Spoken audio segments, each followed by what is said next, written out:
So obviously for me, the introduction to more or less everything was with Frog. So I'm not sure if you know the whole story, because I think from what you've seen, the review that I've done, and then also the conversation you've heard up to a point with Patricia. But how this all really began was because I actually had been reached out by a director named Brett Benman, who had asked me if I can do a review for, not me directly, but to the channel that I work with here, if we could do a review for the films he's done. And I said, sure, no problem. And so I looked into it and I saw a number of stuff he's done, and I became a fan of his work as a result of what I've come across here. I became a fan of, I was starting to like Tom Hanks. I knew he was a good actor from the films he's worked on with him, but it wasn't until Frog that made me a fan of him. Like everything clicked at that point. And there's a whole bunch of stuff that I want to say about the film that I just only had so much time, and I knew I didn't want to go overboard with that stuff because I could have gone on for hours with what I came across with the movie. So, and then from there, obviously Tom had made mention that I could talk with Patricia, which he finally did make happen earlier this year. So, and then from that, a whole lot has changed for me, literally from that movie that, I'm sure you kind of gotten across from the review that I've done. But what I wanted to actually start off with you is this, because when I first came across the video, it was on your channel. I'm sure you heard it in the review. And there's one particular comment that I remember specifically. I don't think it's there anymore now. I don't remember if you remember the conversation. I can explain why it's not there anymore. Okay. So when I came across it, there was two things that I noticed right away about what I noticed that people did not like about the film and what I took from the movie. Not to say that I didn't get it, but once I understood it, it made more sense to me because I take the time to analyze this sort of stuff. But when I noticed that the critique that this person had made about what they didn't like about the film, it was because of more or less the aesthetics of the movie, and that they just didn't get the overall vibe. And you kind of put in your insight about the purpose for why you chose the direction of the lighting of the film to, more or less kind of give the idea to the audience member about what it is about this character's perception that was so clouded that setting of the light was very important to indicate that sort of stuff.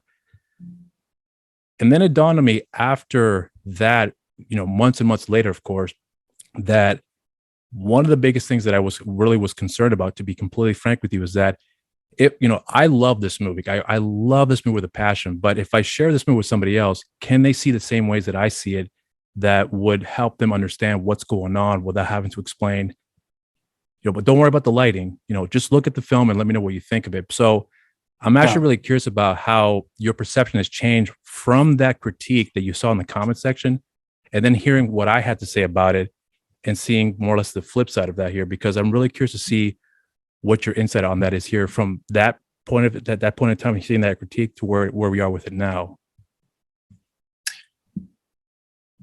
So let me see if I can get to the heart of the question there. So the reason I'll start with the reason the comment is gone, and that I think that'll flow into more answering your question more completely.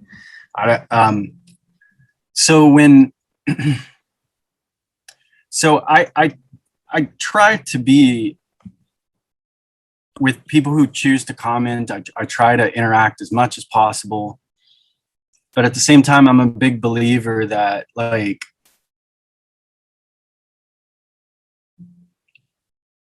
the audience may not be right, but the audience is always right, if that makes sense. In a sense that I'm not when I answered that question, in my mind, I thought I was just answering the question, explaining my choice. I actually deleted that comment only a few weeks, would have been only a few weeks or a couple of months before I guess you would have seen Frog. It was probably fall of last year. And the reason I deleted the comment is because after some time went by and I go back sometimes and we'll relook at some of these things, it just struck me as pedantic. Oh, well, you just don't get it, and I just realized that obviously any choice you make in art is not going to be loved by everyone. But I had an instructor tell me once, there's no right or wrong choice, but there are higher percentage and lower percentage choices. Mm-hmm. And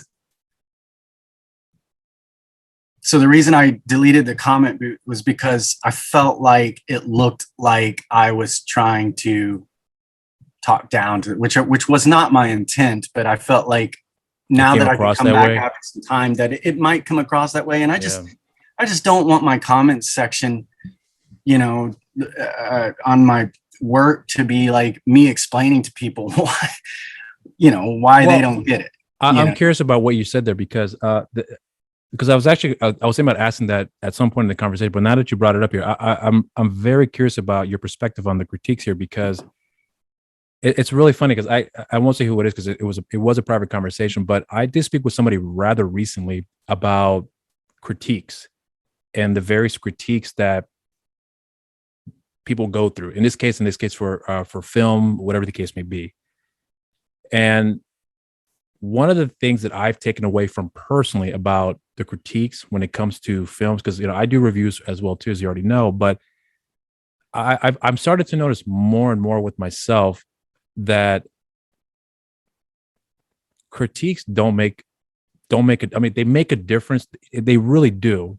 But I think in reality, it doesn't make a difference because if the person doesn't get it, then they don't get it. And it's not the artist's job or the person's job to explain what the story is about to get the person to understand it. I think, which is why I'm curious about how to go about this here for your perception on that, because that's one of the reasons why I want to bring about your take on the critiques here, because when I had a conversation with Patricia about this here, I mean, I think I did bring it up with her about what would happen if the film comes to fruition, which I believe it will, but the film comes to fruition and no one gets it. Like, what's your perception on that? Because we worked really hard. This is a really good story, and the problem is that people, I think it's kind of like a psychological thing for me to kind of explain it, which I won't get too much in depth here too, but people have a perception about how they look at things, and the way that the film business is run. It's all about whatever appeals to the mass audience. So therefore, those rare art films that come out that appeals to everybody, for the most part, are a dime a dozen. But then you come to realize that because they do appeal to everybody, there are more films out there like that can have the same effect, but it is a roll of the dice. You have to be prepared for the lack of interest or the lack of interest or whatever case may be to people how would approach the movie. But then you look at films that have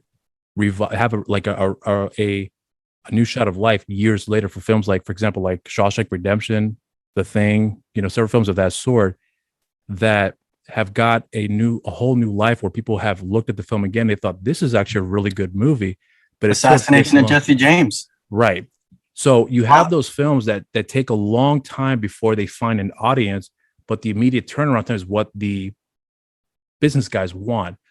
I understand that concept, but I'm starting to change my perception a lot more when it comes to appealing to the mass audience. But then when you have to explain everything to the audience in that respect, as far as what the approach is and why, and if you have a person that says, I still don't get it, I just think, and they have that empty calorie review that just doesn't offer anything other than just, to me, just a nuisance of like just poking at you rather than really helping you understand where they're coming from. I'm curious to see how you perceive that now for yourself when it comes to that, because I understand where you're coming from, but I guess I'm sorry for the long question, but I'm just really curious to see how your perception has changed when it comes to critiques now, especially with this film, because this movie I believe in so much. I really love this movie. I believe everyone should love this film, not because I'm being biased, because I really think there's a lot they can take away from the film. So, but it's clearly obvious that a lot of people don't have the same perception of the film that I do. So I'm curious to see it when you see that, and then you see the opposite spectrum. What's your take on how the overall view of what people look at films in general, especially when you do something that is really good, but no one will get? And if you're still going to do it because you love it, or if you're going to do it but not show it to everybody because you don't want to deal with the critiques that will come with the film or the project you're working on, because you just don't want to deal with the the negative connotations that you're expecting people to have of the film because they're just not going to understand it at all. So I hope you don't mind the long question, but I hope you understand what I'm referring to that. Fine. I don't mind critiques. I've been around the track enough times to know that they're going to come. Right. To know that also that if you speak from a place of your conviction of what is true about the story, what is true about the characters, what is true about yourself, you're going to draw criticism. That's the nature. You step into the arena, the stadium is filled with critics. So it doesn't bother me. What I have, there was a time when it did, but that was just because I'd never experienced that level of criticism before. I did a short film a few years ago that I put in several festivals, and then I put it on YouTube and kind of surprisingly went semi-viral. About Resignation? Yeah. Yes. I saw that one. That was actually a good one. I liked it a lot. Thank you. Yeah. At the time, it was sort of, I'll talk about Resignation more if you want later, but but the point is I started getting a lot of criticisms, and listen, some of the criticisms were valid. I was basically, a lot of the work that I have done, I've worked on some fully crewed film sets, probably, I don't want to say a ton, but I've worked on plenty enough to know what it's like to work on a set where you have someone who can go do every little thing. But the vast majority of what I've done has been run and gun, small crew, when it comes to narrative film work. And so there's just, every time you do that, it's a learning experience. You're stretching yourself. You're kind of going beyond what you're able to do. And so, and so I think criticism is valuable if you're in a place psychologically where you can hear it constructively, even if it's not given constructively, you can still, if somebody all caps in the comments, you can still glean something from that. If there's an accumulated set of the same complaint, right? You can go, okay, well, there's something to learn here. As far as specifically the criticism about Frog, I think Frog is beautiful. I think the way it looks is beautiful. I could go into a lot of technical reasons of why I made the choices I did, as well as aesthetic reasons why I made the choices I did. But I also understand that, if this were to become something where there was a budget and a crew, there are a lot of choices that I would probably have a little more. Let's say if I were the cinematographer in a situation like that, I would have a little bit more time to make some of these choices, a little bit more ability to plan. This was kind of roughshod. Not that we didn't do some planning and everything, but it's basically I was the camera department, the lighting department. I was that department. I had my buddy Gray, who's an excellent first AC, helped me on it, but I was making those choices, and my reason for making the choices, if you go back and watch some of the, and I know you talked about this with Patricia, and you talked about this in the review of the film, but I was born in 76. So I grew up, a lot of the films that I grew up seeing were some of these films that came out of the sort of wild days of the studios in the, the late 60s and throughout the 70s. Yeah. When it was like they were just any young person with an idea that was different, they were letting them make their film, sometimes for better, sometimes for worse. But out of it came some people who just made some choices that I thought were rather brilliant, and you guys have talked about them. And, but I'm a very big fan of Gordon Willis in particular, who you also talked about, shot The Godfather, shot some of Woody Allen's stuff. And he was, kind of his philosophy was that a blank canvas is not white, it's black. when you're talking about film.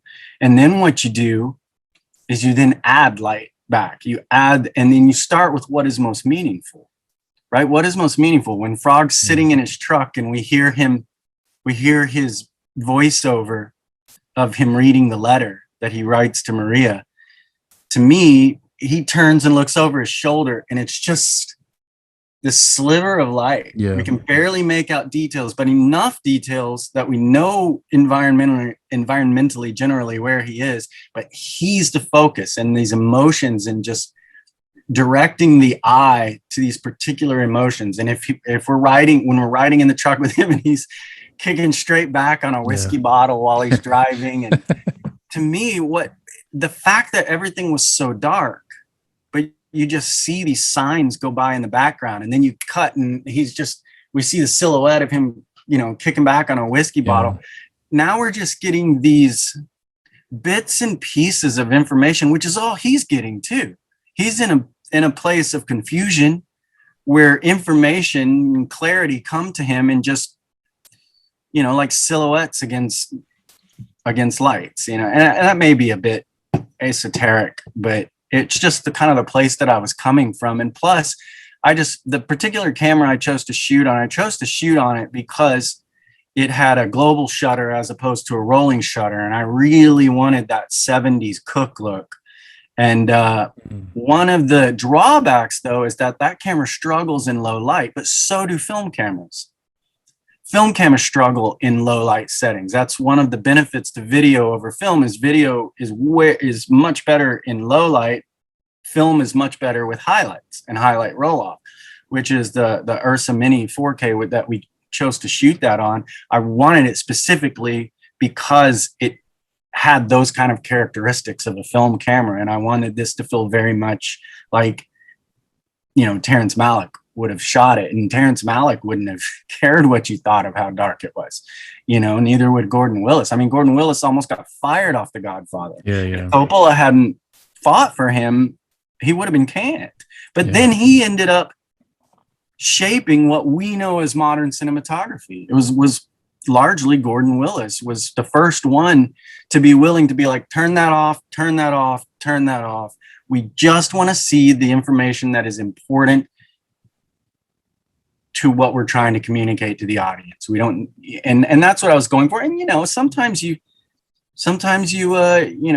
when you're high jumping, you're eventually going to knock a bar off, and I don't believe that I did, but that's for other people to judge.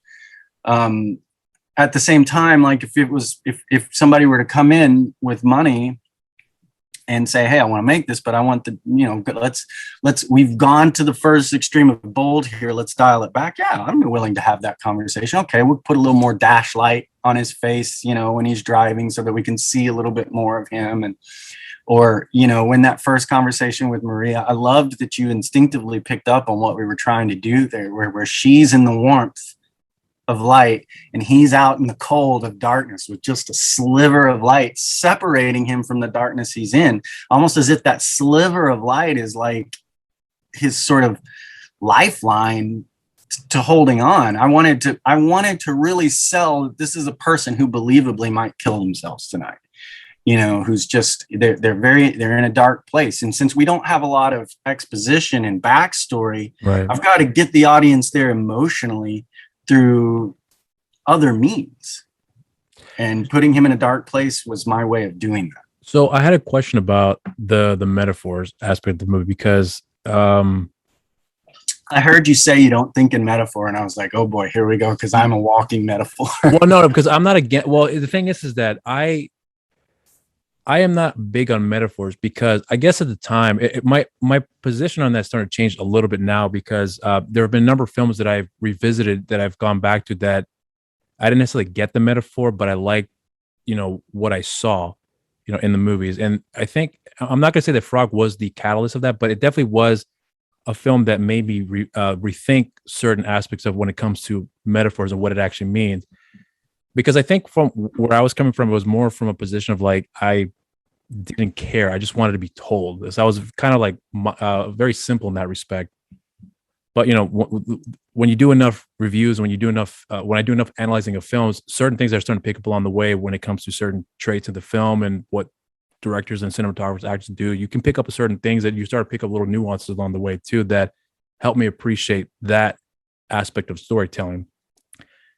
So my question was that with the meta, at least for me, when I got what I started to notice more about the metaphor, because the one film I mentioned in the review that I completely forgot about, but I remember when I saw I think I saw the movie the first or second time around. I can't remember when. It was definitely in the early parts here. My first set of viewings. The scene with Frog in the truck where he's writing the suicide note.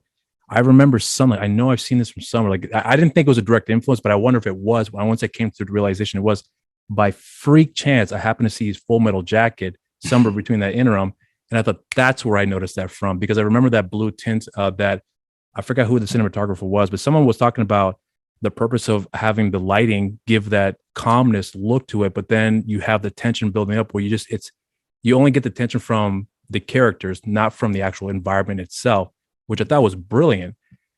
So when I saw that again, having seen Full Metal Jacket and then saw Frog again, then it dawned on me, like, I wonder if that had some influence to some degree, having that approach, because again, that's where the metaphor aspect, where I started to appreciate more and more along the way.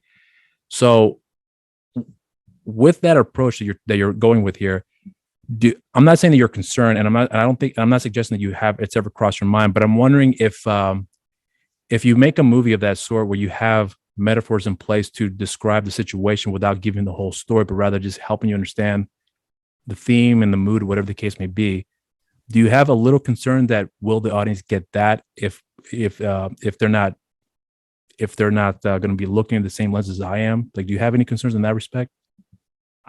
Here's how I try to think about my work. And this is what the great ones do, the ones that I've always loved the most, right?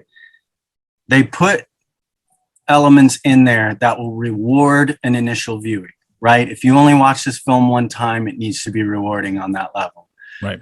But the great ones also do it in a manner to where if you come back and watch this again, having already seen it once, you're going to go, I didn't see that before. That's, for instance, like the scene you're talking about. And to answer your question about a direct influence there from Full Metal Jacket, I wouldn't say it's direct. What I'm doing there is more kind of taking an amalgamation of influences. Yeah. For instance, there's only 2 extreme close-ups of Frog in the film. The one where he is riding in the truck and where his face is right of frame looking left. There's the blue light from the Dairy Queen. And it's just blue and it's sad and it's close up and he's crying and he's looking left, which in the language of cinema, looking left is like looking back in time and looking to the past, looking backward, and then looking right tends to give us a sense of future, forward, hope, at least the way that it was always taught to me. And I see it because we're a left to right kind of thinking society in the way we use language. Mm-hmm. But I wanted those 2 shots of when he's on the tracks and we have that exact same close up, but mirrored. Now he's feeling hope for the first time. Now he's looking to the right. He's looking forward. He's laughing. Interesting. So I wanted those 2 shots to act as connectors to each other subconsciously for the audience. In the first one, he's crying, he's sad, he's dark, there's no hope, the light is blue, he's looking backward, he's looking at the past. And then after the kids find him, we do that exact same shot, but we flip where he is in the shot. And now it's bright, filled with hope, filled with sunlight. He's looking to the right, he's looking to the future. And it's the same way with the first shot and the last shot of the film. In the first shot, it's one light, one hard cutting light to the side. We're in close with Frog. We're very much in his head, in his world.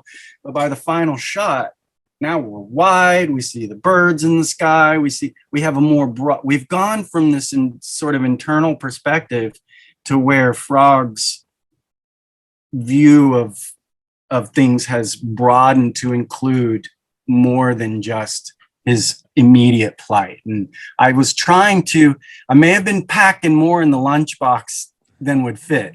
But what I was trying to is in this short, very, very short sort of 2-act piece. I wanted to sort of cram a lot of character transformation into those 2 short acts that didn't necessarily have to come through dialogue, to where we didn't have to know backstory. We needed to to where instead we're just using the language of cinema that people are already versed in, whether they realize it or not, because they've seen so many films. Wanted to use the language of cinema to communicate the change that he goes through from the beginning to the end. Interesting. I never thought of it that way. I don't know if that, but I'm aware of that language you're talking about. That I really am, but for some reason it never clicked with me to look at that way. But now that you mention it, it dawned on me how that's pretty good. I like that.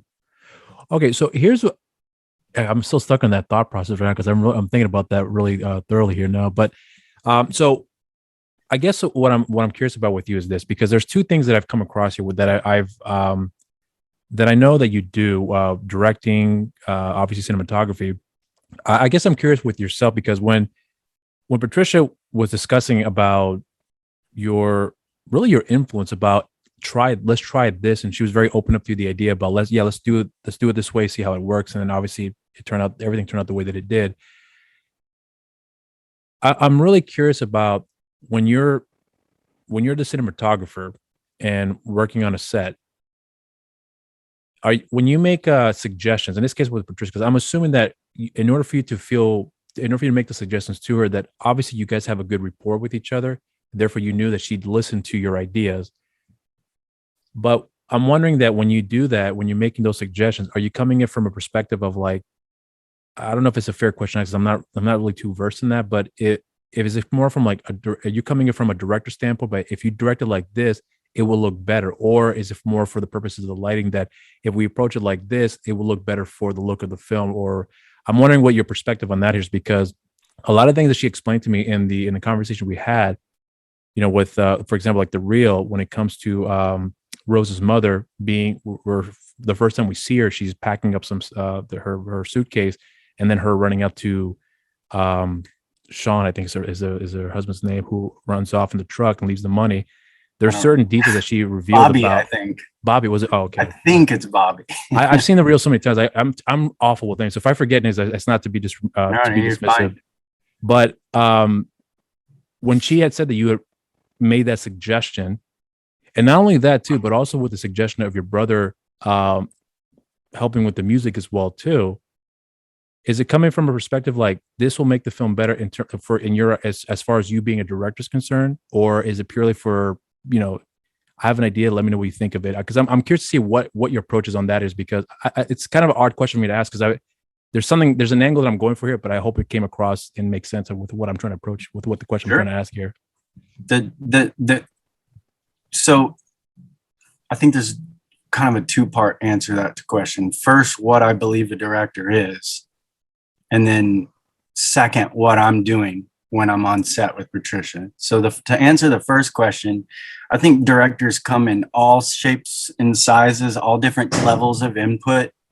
There are directors who get behind the camera and shoot themselves. I'm Soderbergh, a lot of times will shoot his own stuff. Yeah. And then there are directors who don't go anywhere near that. And one is not a better director than the other. They're different styles, but the unifying thing that to me makes somebody the director is that they're the beating heart of the vision of the film. That person, without them, the story isn't there. The vision isn't there. And Patricia, who is a national treasure and must be protected at all costs. I agree too. She is, when you talk to her. Yeah. Especially, I think that sometimes I take for granted maybe that it comes across to other people the same way, but me having also grown up, she didn't grow up in small town Texas, but she spent a lot of time in rural Texas growing up, near the same time period I did, maybe a little bit later, but not much had changed. And so I immediately connect with Patricia's stories. I connect with her personality. I love who she is. Yeah. And I think she's just sort of a brilliant spark. And she's a natural storyteller. She thinks in great stories. Yeah. And I love just even listening. Like, Patricia may not even need to formally know what story structure is, because it's instinctive to her. Story structure is instinctive to her. She knows that at some point there has to be a but, but what you didn't know was, these little elements that are necessary for story. And she has that in spades, just instinctively. She was born with it. And she's learned, she was already learning when I met her, and she's learned exponentially more in terms of the craft since then.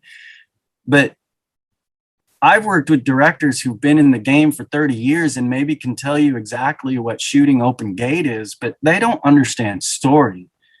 And so that's how I define the director. No matter what their specific channel of involvement is, they're the person without whom the story is not going to be told. They give the film a perspective. They give the film a sort of a humanity that is all their own, a personality. So the way that when I'm operating with Patricia on set, every part of my motivation is, how can I, doing what I do, and with Patricia, I'm in a unique position because I'm not only the cinematographer, I'm also the editor. Right. So, which is beneficial because I can shoot knowing and discuss with her knowing, like, hey, we'll do it this way and then we'll cut it this way. What do you think? And she'll either like it or she won't. And so with her, everything I'm trying to do is dig out. It's not, Roger Deakins, the famous cinematographer. I know he famously said, in his cinematography is beautiful, but he famously said, I'm not here to shoot beautiful shots. I'm here to tell the story. My shots need to tell the story. And so that's my motivation, is to tell the story. But we have such a wonderful tool in the camera. We can force the perspective of the audience. And so, long-winded way of saying, when I'm making choices, I'm interpreting. I'm like a scribe, sort of reading what she's telling me. You really what are she's written. You really are. But it's funny because I don't mean to cut you off, because I feel compelled to tell you this a bit. When I was talking with Patricia in private, that I happened to talk with you, she had said a lot of wonderful things about you, and I was like, this guy is a poet. I can tell right away, because when you had messaged me, I read everything you wrote, and I was like, this is going to be a great conversation, because you have so much information and so many details that you're providing here. That's very, very resourceful, but it's also very, for me, it was quite impactful. So again, I don't mean to cut you off. I apologize for doing that, but I feel like with what you're telling me right now is absolutely wonderful. And but continue. I don't mean to, again, I apologize for cutting you off, because that's quite amazing with what you're telling me there, because whoever's listening to this or watches it, I really do hope they're listening to what you're saying, because there's something about, it's so funny you said about you're telling a story, because I was actually watching this test footages that you had done on your channel when you're testing out new equipment and camera, things like that. That was the very first thing that crossed my mind. I was like, there's a story going on with the footages that you're shooting there, whether it be something as I can't help it. Right. No, and that's, but I loved it so much. I absolutely loved it, because the music obviously helps out, and just the simple things about the branch with the leaves on it, cars passing through the highway, like very little things like that, little subtle details like that, to me was in a story that didn't need to be explained, but I got it for some reason. Like that's the perception that I got. So, I got to give you a lot of props for that, because that's something that I did notice right away when it came to the visuals. Because I think I said in the review that I did for Frog, that when I saw that opening shot of Frog just in the car, I saw the look of the film. I was like, the story's right in front of you right there. This guy's miserable. Yeah. I don't think I said that exact thing, but I remember that crossing out. This guy looks miserable, and you already knew where the story more or less was going to be heading here, and then it kind of just progresses from there. But yeah, again, you were saying something, and I did not mean to cut you off here, but if Well, you want to no, finish but what you were I saying, mean, yeah. even with Frog, it's like the way we see him in the truck in the first couple of shots is dark. But we know as the storytellers, the audience doesn't know yet, it's going to get even darker Yeah. before it gets lighter. And that's sort of like I want to take people sort of on this sort of journey where it's like, oh, it starts out dark, it's going to get even darker, but we're not going to leave you there. And there's no way to, when you only have so many shots to communicate and you're trying to keep things as simple and broad as possible on the sort of the filmic palette you're giving to the audience, like I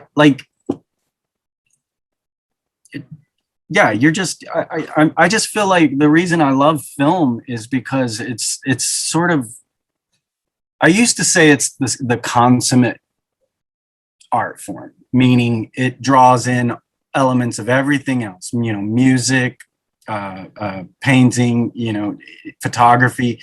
It all kind of gets bundled up. And now that we sort of live in an interactive age, there are those who would argue with me that bringing the audience in as an interactive element, it definitely is a storytelling dynamic, but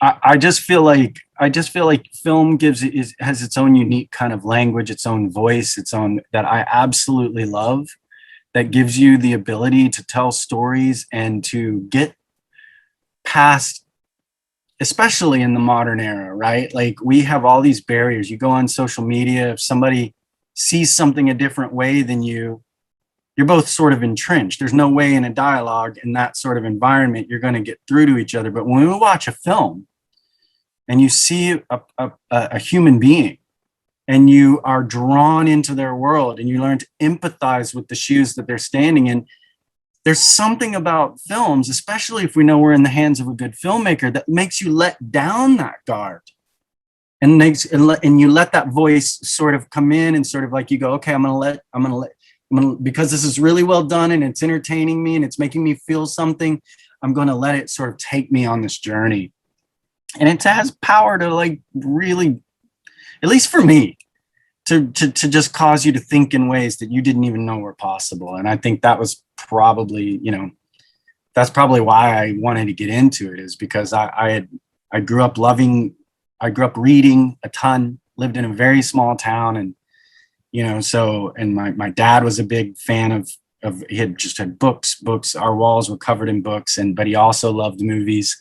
And so that's, I didn't grow up on skateboards and comics. I grew up on historical novels and VHS tapes.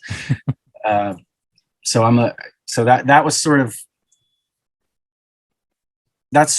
I guess what I'm trying to say is, that's what I love about film. That's what it does really well. And the working relationship I have with Patricia is unique in regards to other working relationships, because she is not there to sort of stick her chin out and prove anything. She's there to collaborate. She's there to create art. She's there to make everyone around her better.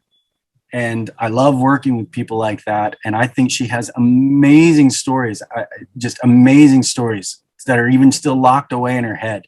And I loved all the time, like when she was talking about, well, when you were interviewing her and she was like, I might not be the best person to direct, and experiencing some of that self-doubt. I loved the fact that you reinforced to her that like, no, there's something about you that needs to be the director of this. And I was like, yes, tell her. Yes, absolutely. Because I tell her the same thing all the time. Yeah. I wouldn't be making the same choices if it were a different director. I would, for better or worse, but the choices I'm making are because of, like I said, I'm like transcribing from Patricia to film, what I'm hearing that she's saying, how she communicates, the energy that she has. And everybody that meets her feels the same way. And yeah, I agree. Well, so let me ask you about this here, because when it comes to the decisions you make about the look of the movie, So, for example, when you first met Patricia, because actually she had messaged me not too long ago, actually, how you both came across each other and how you guys became acquainted and took it from there. Because she said, because she actually sent me the film Resignation for me to check out, and I remember when I first saw it, I was like, "This is actually very, very good." And here's one thing about too that I wanted to ask you about before I get to my real question here. But you acted in that movie as well too. And I'll Mhm. be honest with you, when you first, as soon as you popped up, I honestly was expecting that same look, more or less, from the movie. Long hair. Right, the long hair and the really like the country Texas look that you had in the film. So that was what I was expecting there. But I mean, when I saw you, I was like, because I was like, whoa, where's the guy that So, anyways, I'm kind of digressing here. But the point I'm getting is that when you're thinking of when you act, um, is that something that I'm curious if you do that by default that we can't get someone else to fill in, so therefore I'm going to do it, or is that something that came natural for you that you want to take on that challenge for you to be able to um, do the various works that comes with filmmaking, directing, producing, writing, whatever the case may be, and now in this case acting, where you felt it was necessary for you to be a part of the story in that respect there. So I'm curious to see what your perspective on how you go about making those decisions for yourself when it comes to the acting department. So I I was not originally intending to act. Okay. My actor fell through last minute, but I knew the character so completely because I had written it. And I see my first introduction to any type of stage or screen was acting. I started out becoming I have a long history in acting, done a ton of improv, and I acted all through high school, all through college. I had an agent in Dallas for a while back in the day and did some acting. And so I have a background in it. But in that particular circumstance, I had an actor who, by the way, when in that scene where I pull up in the pickup, it's not supposed to be a pickup. It's supposed to be like an old El Camino. But the actor and the car fell through before we left to go out to Big Bend, which is 10 hours away. And I had booked everything already for certain days. I had spent thousands of dollars, getting places for us to stay, arranging for everything that I needed. And I couldn't move the dates. And I was just like, I know what I'm doing. I know who this character is. He's the antagonist. He's not the bad guy. He's the antagonist. Mm-hmm. And so I just was like, I've got to get this done. I was putting it on credit cards, and I was just like, I will play the role. I will play the role. I have confidence that I can, embody this character. And so, because I knew who he was.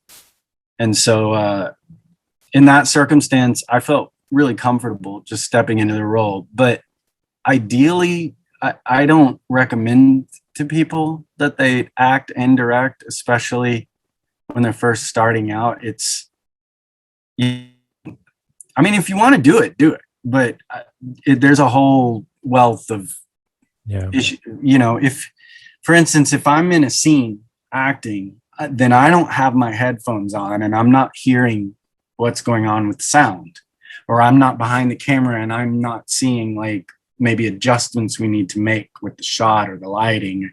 And so it's really hard to do both roles. I think Patricia could pull it off because she's not a technical type of director. But Patricia is the quality that is necessary for any director that Patricia is good at is surrounding herself.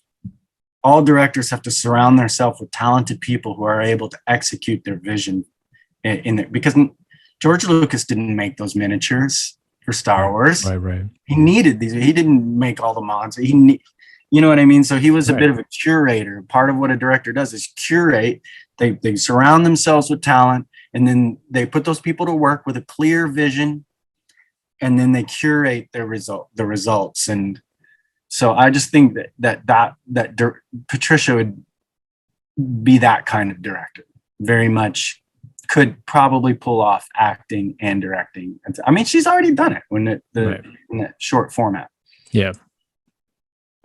So I'm curious to see about how the question I was intending to ask about when you decide about the look of a film. Because, for example, when you read the script for Redbud, which I think at the time was called Texas Rose, if I recall correctly, Yeah. when you looked at that, did you already envision about the look of the film as you started reading through the script Oh and yeah. realizing what it was that what would be the best way to go about the look of the film, and then presenting it to Patricia and say, "Hey, I think this would be the way we should go about looking the movie." Because the one thing that I took away from, and I brought it up actually in the conversation we had, and then obviously in the review, was that the reason why Frog got made was because of one thing that you did not like about the lighting of the way that segment looked, that you wanted to reshoot.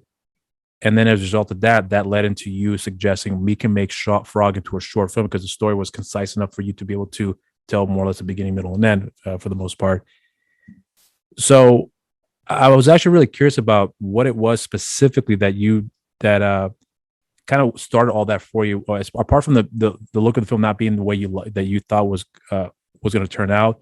But what led up to the decision where you felt the need to tell her that you should make a short film out of this segment of the script here because you can tell a good story out of that?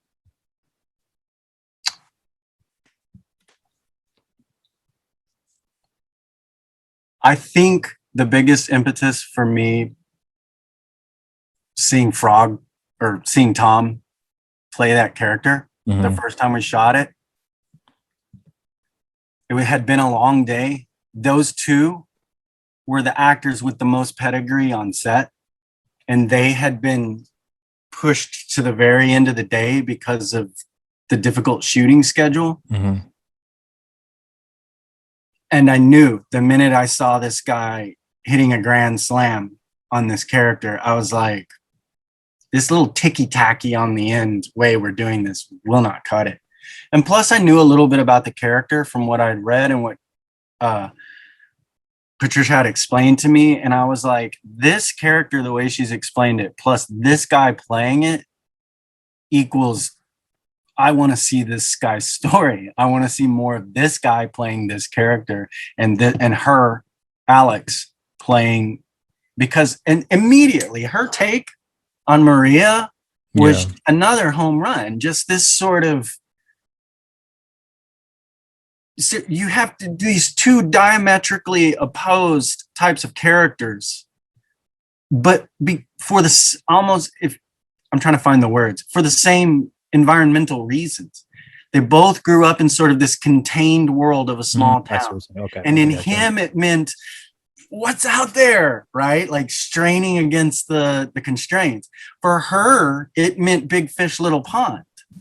For her, it meant, because of, like you pointed out, because she was beautiful, because, you know, and especially more so in a small town, right? Where the options are not as plentiful. Not saying taking anything, I'm talking about the character and not Alex, right? Right.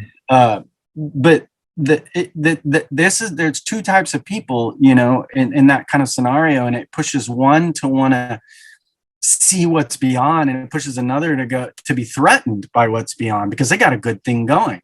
And I think that the conflict between those two characters, for me, is more about that than it is about getting a job. It's more about, she feels threatened by what he wants out of life because it could mess up her perfect little situation she has, where she's sort of in control. She's the queen of the roost, you know, she can turn suitors away. She's got a good thing going and she doesn't want that threatened. At least this is my interpretation of the character. Whereas good observation, I think. Yeah. Whereas he wants something more, but he wants it hand in hand with her.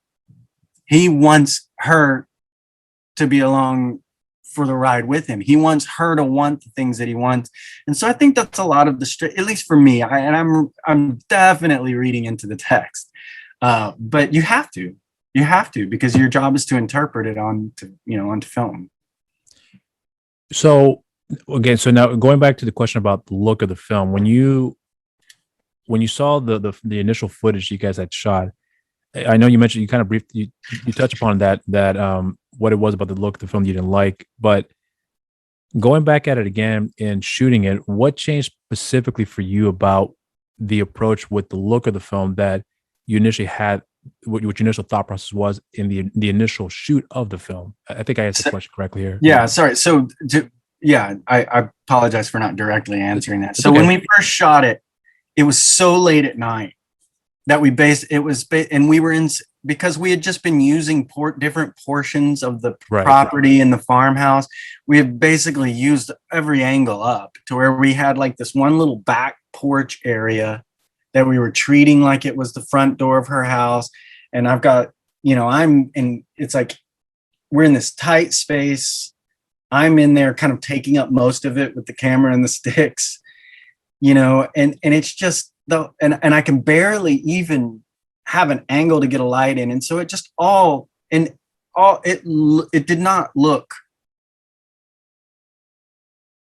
up to the same standard of quality that I felt like the other things we had shot. The other things we had shot up to that point were a bit more cohesive in terms of the look. The choices felt deliberate, whereas this, because it was so late, the last area we had, which was very small and really not suited for what we were doing, it just turned out really poorly. I don't even know if that footage still exists, but just, I don't know. Trust me when I say it did not look like it belonged with everything else. Mm-hmm. And my fear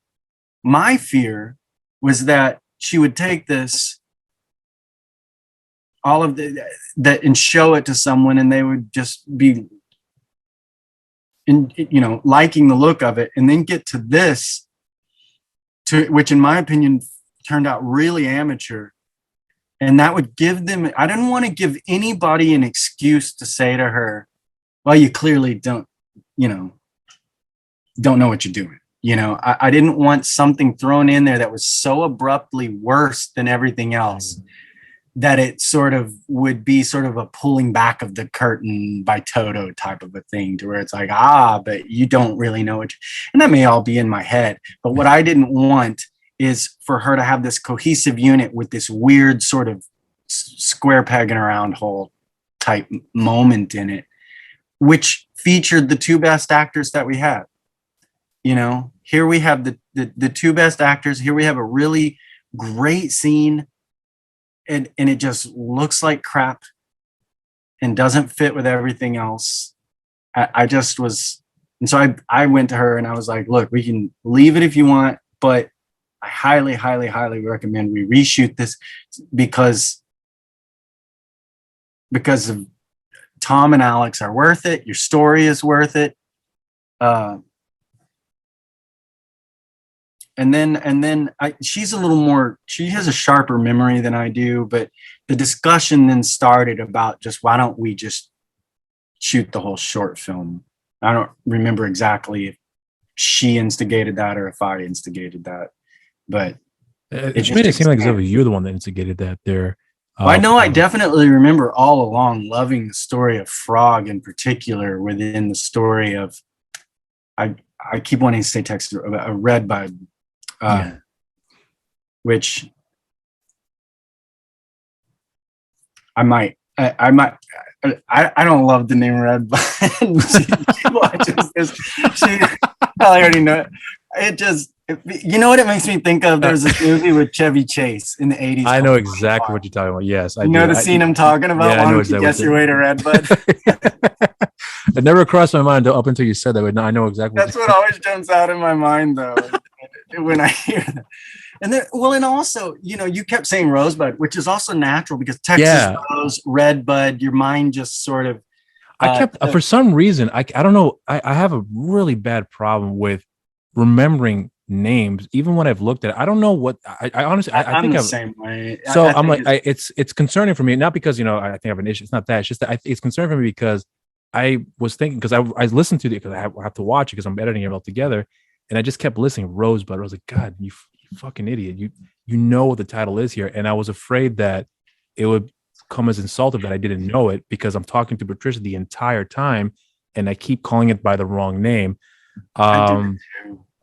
So, but there's all the story I'm going to tell you about later on here. But well, here's what I was curious about with you because there's so many elements about the film that I've shared before what I love.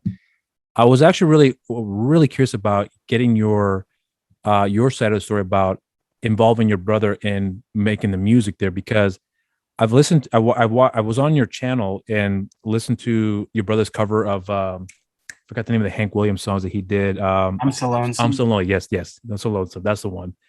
And then several other ones as well too. A song that I believe he'd written for your mother, if I recall correctly. Yeah, that was for our mom. Right, That and, which was I actually did like, by the way. But what I was really curious about your because I remember when I caught myself initially about how I think I said I because I listened to the review before, but I think I said you insisted, and I took back because I don't think it's the case because I came across the wrong way. But I remember distinctly thinking that you had suggested in using your brother for making the music, and I was curious as to why you thought he was good. And again, when I asked, but I was just curious about what it was about your brother you felt like he was a good fit for more or less scoring the movie here, because truthfully, that was the second best thing that I loved about the film outside of Tom's performance in the movie. And I can truthfully say, and I said in the review as well too, that when I first heard those songs, especially the last one at the end, I was literally just still the entire time. That's how powerful it was for me personally. And then when I heard your brothers singing and the music that I came across on your channel, I saw, I was like, holy shit, this guy's really good. So again, I'm taking too long here, but I was curious about what it was that you saw that you felt like your brother could do the film justice in providing the music that you felt like would work um, for the film. the short answer is I knew he could do it. I knew he could do Okay. the style that was necessary. I knew he could do that. And I knew also that he would be willing to listen to sort of like, hey, we want this kind of vibe, underneath, and it needs to give this kind of emotional energy to the film. And I knew, the the slightly longer answer is we grew up. My dad was a high school English and speech teacher, um, but he was also a Southern Baptist, like not a circuit pastor, but just like in small churches growing up when we were kids. And there was this cultural thing. I don't know if it was widespread across the South. You're in the Carolinas, right? Mm-hmm. But in Texas, there was this cultural thing called Fifth Sunday Singings, to where if you were a kid growing up sort of in this culture, you were expected to sing and play and perform, and Mm. because you would every fifth Sunday, all these churches would get together, and you would have to get up there. And my family, we all, I I grew up. I have four brothers and sisters. They all became musicians, can play multiple instruments. I'm not good at any of it. But it very Did you not much, did you not have any interest in pursuing it because you felt like you weren't good at it, like they were? What was it about that your uh, approach with that you felt you were not up to par with that?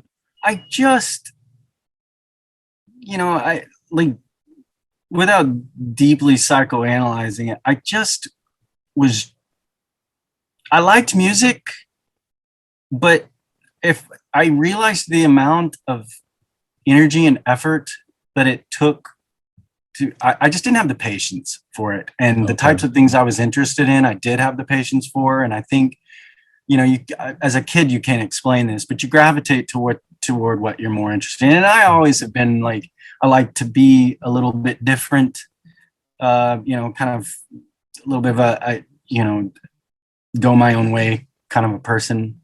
And so, if everyone is around me is a musician growing up, then I'm probably going to want to. I also loved art. Our parents very much pushed us toward the arts.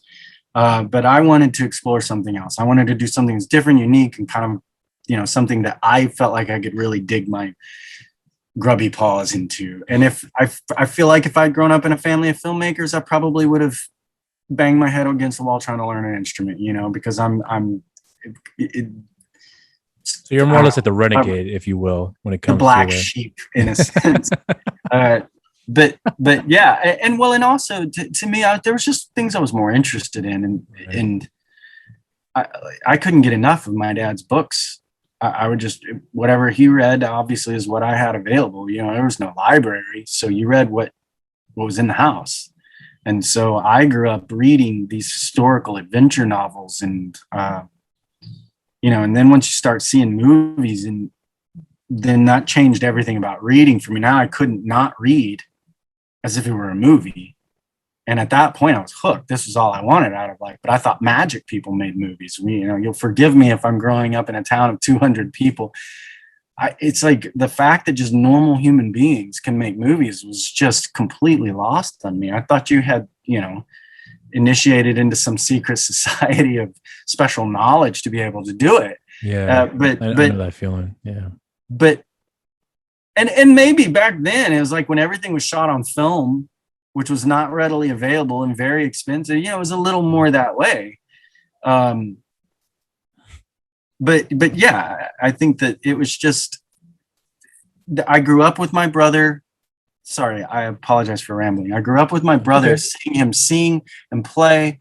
My brother started out going to these local opries, and he would cover Hank Williams, George Jones, you know, George Strait, the popular ones of the time. Yeah. Sing and play, and really not just sing and play, but capture sort of the tonal energy of these old country artists, you know, and I just, so yeah, I knew he could do it, and I knew he could sort of capture that specific, and I feel like there are elements of the film that almost have this, that almost, I wanted to sort of walk in a little bit of a duality there of very much understanding who these people are and where they come from, because I grew up in the type of environments that Frog and Maria come from. Mm-hmm. But at the same time, taking this sort of, you know, the way the Coen brothers films will look at something almost as if it's alien to them. They'll present things in a sort of matter-of-fact way, as if it's like, would you look at that? And I wanted a little bit of that as well. And I feel like adding some of those elements sort of synthesizes that a little bit, of bridging it to people who maybe are I'm probably being a little bit esoteric here. And no. I'm listening to everything. I'm just analyzing what you're saying and thinking about the film, because the thing is that you said something earlier that you cram in so much in the film, and it's because when you say that, I know you don't mean, at least from my perception, it doesn't come across to me that you're overcompensating. I think with what you did, because again, when I go back and revisit the film, there's a lot and there's very things I take away from, but something is from the technical aspects of it as well too, that I have become very appreciative of, especially since the first viewing. Because again, the very first thing I noticed right away was the lighting, the way the film looked, and then you can tell the character story just by looking at Frog's face in the truck. And then when you start going into details about the left and right side of the way the character looks, like I didn't think about that at the time. I was aware of that language, but I just wasn't thinking about it in those terms. But now that you brought it up, it made a lot more sense, where I was like, oh, I could see what you were going for here.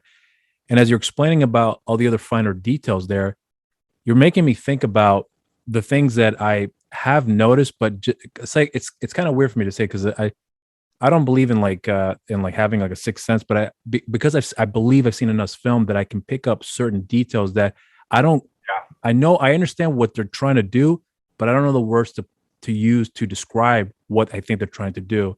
So when you're telling me what it is you're trying to accomplish here, it's all starting to come to make more sense for me now, because now I'm understanding. Okay, so that when I saw this scene, I can understand what his approach was in that particular moment in the film, although being an isolated moment where it's maybe a second, but that 1 second stuck out for me. So there's certainly a lot of things that I'm picking up on with what you're saying. So if I look as if though I'm pondering, it's not because it's not boring, it's fascinating, but I'm just trying to analyze as you're saying. So I apologize if I give off that vibe too to you. Yeah, no, and you didn't. I was more just found myself sort of spiraling down a rabbit hole. And was like, please okay, do so, because you know, this makes it a very interesting conversation for the both of and us here. well, and what I'm going for when I shoot something like Frog or like Resignation is I'm going for density. Something that if people come back, there's going to be, I want the material to be dense with new things that someone might pick up, like I said before, on a second or third watch through. I want there to be enough thought to have gone into what we're doing that the material is dense with rewatchability, so that you come back and you always get something new, or, you know, not always, but you get my meaning. As many times as possible, there's always something new to get from it. And some of my favorite filmmakers are ones who do that, who reward. And I think you mentioned this either during your review or when you were talking to Patricia, that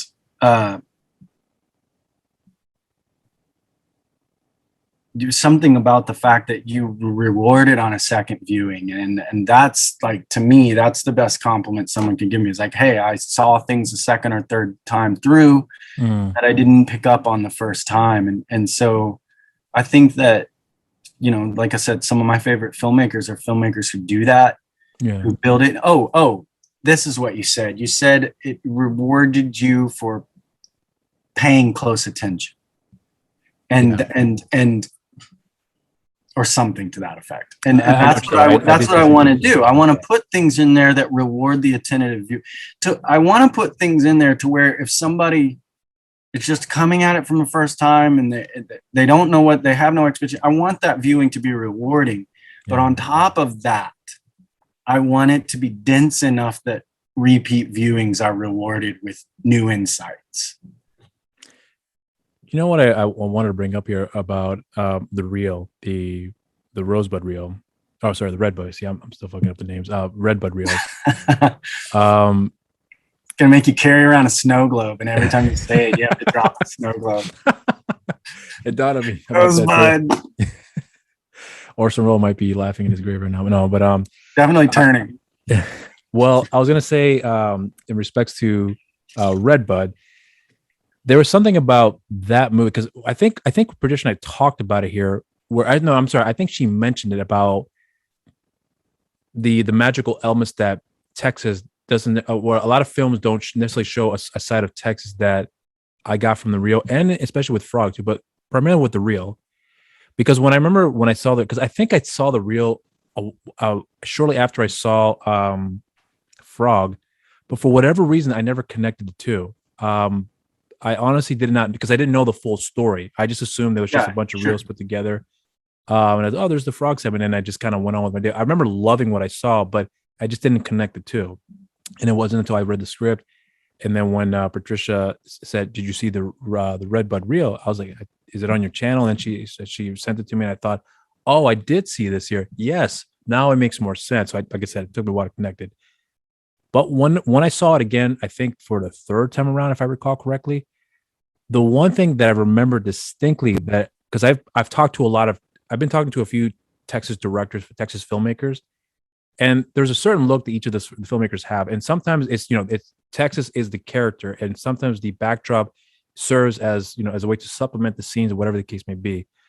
But when I saw the reel, specifically the reel, there was an element of, for lack of a better term, magic that I thought was very, very what's the word I want to use? It was obvious. And I don't recall ever picking it up with any of the other work that I've seen a lot of filmmakers do with the state of Texas, especially when you look at shows like 1883 or Yellowstone, whatever, all these other various famous work that's out there right now. Texas has a certain look that people are looking at it in more of a grainier, down and dirty backdrop, which I think works well for the film and whatever they're trying to accomplish here. But when I saw that reel, I felt like this is the side of Texas, and that's when I remember thinking about this movie should be made, because it gives a element of Texas that we've never seen before through people who understand the backdrop and understand the poetry that is of Texas, in my opinion. So when Patricia had shared that she had listened to your suggestions, I was like, this is brilliant, because if she hadn't, we would have never seen that. We probably would have gotten something else more straightforward, if you will. And I'm sure it would have turned out just as good too, because I trust that because I know that she's a very good director. But it's just that whatever it is you brought to that reel, whether it was your suggestion or her suggestion, you just kind of amplified it. I felt like that was something that we haven't, as an audience, haven't seen enough of to showcase another side of Texas, to show, like in the scene where Rose is running down the driveway to throw the rock, and there's just that wide shot. I was blown away. I remember when I first saw it, I was blown away with it here. Seeing it again after she sent it to me to look at it, then it resonated with me that, oh, this is Texas to me. Not that, I mean, I'm not saying that Texas is only down and dirty stuff, but this to me was Texas. Like, that to me was showcasing the beauty of the state that I think people tend to overlook and we need to see. And to be able to have the story share that, I thought it was very important to tell. I mean, yes, the story is very good, but to show that side of the state that I think people tend to overlook because they're looking at Texas through what's being marketed right now, which I don't have anything against at all. I think is great, because as long as it brings attention to the state and bring more work, I'm all for it. But if there's a different angle we can go about it here, that to me, I thought was really important about what I saw in that reel that stuck out for me, because having read the script, although it's one of the previous versions of the script, I kept picturing those images when I was reading it, how it's all going to turn out in the final cut. If, once everything, I believe will come to fruition here. But I went long-winded here, but I guess I want to just get your perspective on if that was the initial thought process when you read the script and then thought, this is how it should look, presented to Patricia, or Patricia suggested to you, this is how I want the film to look. What's your take on it, and how did you guys formulate the idea to give it that magical element, if you will, about the segments that we got from that reel? Well, I'm trying to really soak it. I agree with your assessment of Texas.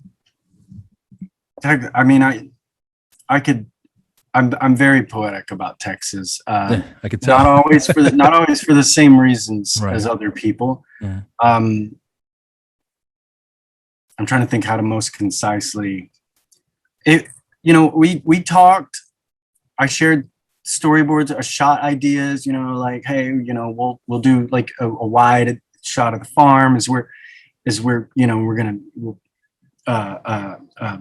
slide with you as you're running. We'll get sort of this just really capture the beauty.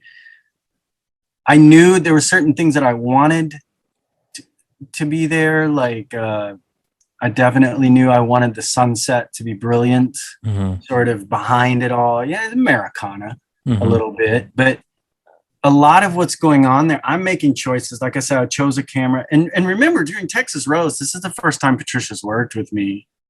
So she's learning to trust me. We're learning to trust each other during that shoot. And a lot of what we learned on Texas Rose allowed Frog to run that much more smoothly because we were both at a place of trust with one another. But so that to say, yes, I made a choice to go with a camera because I feel like in a lot of ways, Redbud has a period piece element to it. It's not even just Texas. It's Texas with rotary phones and old pickups and dirt roads. It's what Texas was when we were children, almost. And they're in there to do is let Texas talk, and Texas will tell you something magical. And to me, that's not even about like Alamo or and those things are wonderful. All of the lore of Texas as its own nation, but to me, what's more Texas to me is the personal experience of it. Growing up in rural Texas, a particular niche, not only of America but of Texas, and she grew up in that similar sort of geographical and cultural area, and so that whole. What I wanted is just for all of that whole milieu to kind of come through in what we were doing. And I feel like it does. I feel like if we had, I feel like if we had resources and time, we could, with Patricia at the helm, like we could just really do something that I don't think that, no, everyone in the world isn't going to love it. But the people that it does speak to, I think it would speak to them deeply. I think it would speak to them on a far deeper level than a lot of what gets, not to be competitive about it, but it just has a unique voice. Patricia has a unique voice, and rolled up in that, I mean, you've heard her speak, rolled up in that is this specific part of Texas, and yeah, it's like you hear it from the moment she opens her mouth and starts speaking. You see it in sort of the way she carries herself and the way she treats people. There's this very, oh, don't get up type of, I'll get it type of mentality, just this, it's just really beautiful. And then when you combine that with the beauty of the landscape and these rolling hills and farms and just the beating, pounding summer heat that at the end of the day relents into this beautiful sort of sweet tea sunset, that to me sort of captures, it's like that sort of captures the mystique. And I feel like the elements of magical realism that are in Redbud, some of which I know you've read some iteration of the script. Yeah. To me, and the fact, oh my gosh, I'm sorry, I'm going beyond answering your question. Oh, go for it, please. I'm all for it. And y'all touched on this a little bit, but one of the things when I first read the script that I loved was the matter of factness of these magical elements, of these mysterious or spiritual elements, how they're, you know what I mean? It's I know what you mean. Only in Texas would somebody tell a ghost not to get up. I'll get it for you. It's just,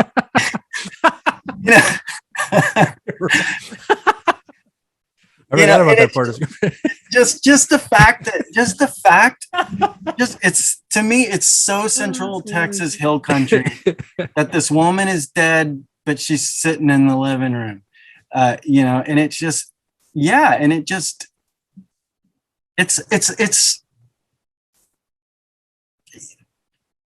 a beautiful dream that Patricia's having that is based on this lifetime of rich experiences that she gives us a window into. And I feel like my responsibility as the cinematographer and editor is to craft that dream she's having and telling into a story that other people can see and have a window into that same dream, right? It plays out like a dream, because when you're in a dream, you don't question the ghost of this person. You don't question the multicolored fireflies in a dream.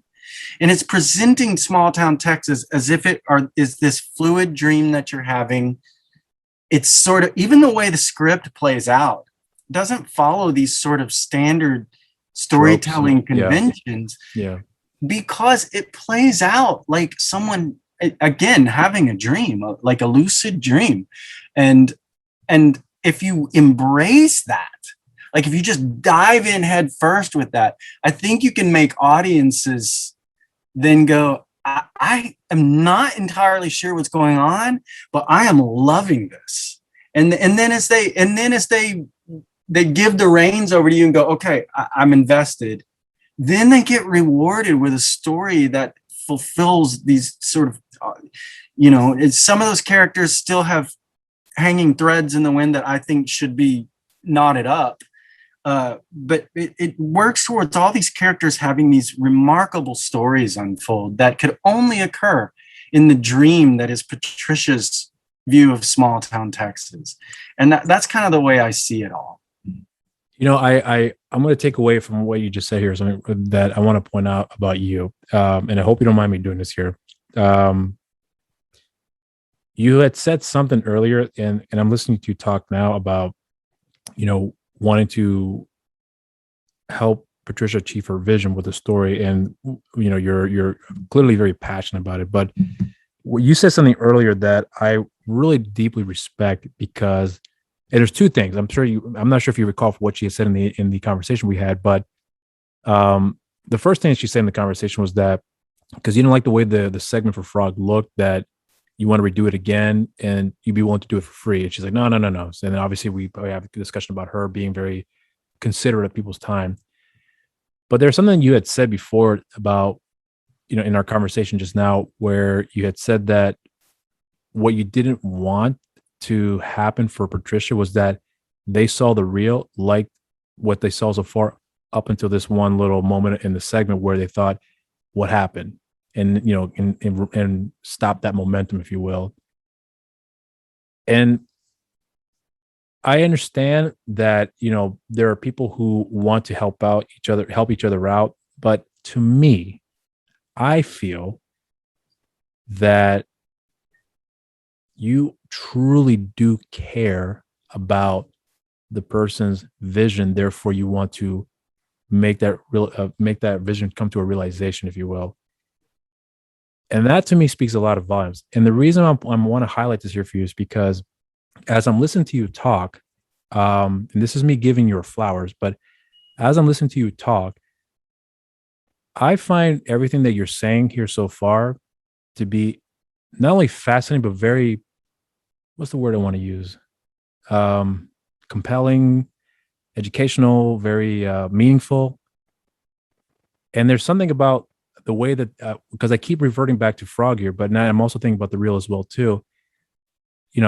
I don't necessarily believe in like the whole universe aspect of that. That's just not I don't subscribe to that. But I certainly feel like if I can connect with some sort of aspect of the movie, whether it be the actors or the story in itself, and then learning more about the people behind the project that I can also connect with outside of the work to help me understand what their approach is and how they formulate these ideas and so on and so forth, then I understand the bigger picture, I would say, for the most part.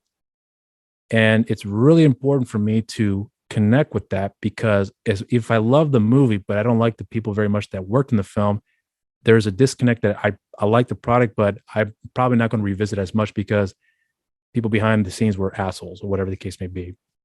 Yeah. So, which is why it's really important for me, when I reach out to talk to people, that I like to do my research because I want to know who I'm talking to, so I have something that I can connect with in preparation for the conversation. But I felt really confident in speaking with you for not just because of Frog, but really because of Patricia. Because Patricia gave me insight about who you were as a person. And even after our conversation on the show, we had various more conversation through texting and through another Zoom call as well, too, that she has given me more insight about you as a person as well, too, that leads me to believe that although you care about the craft, but it's not about you, it's about the craft. It's about the vision. And you're all about that.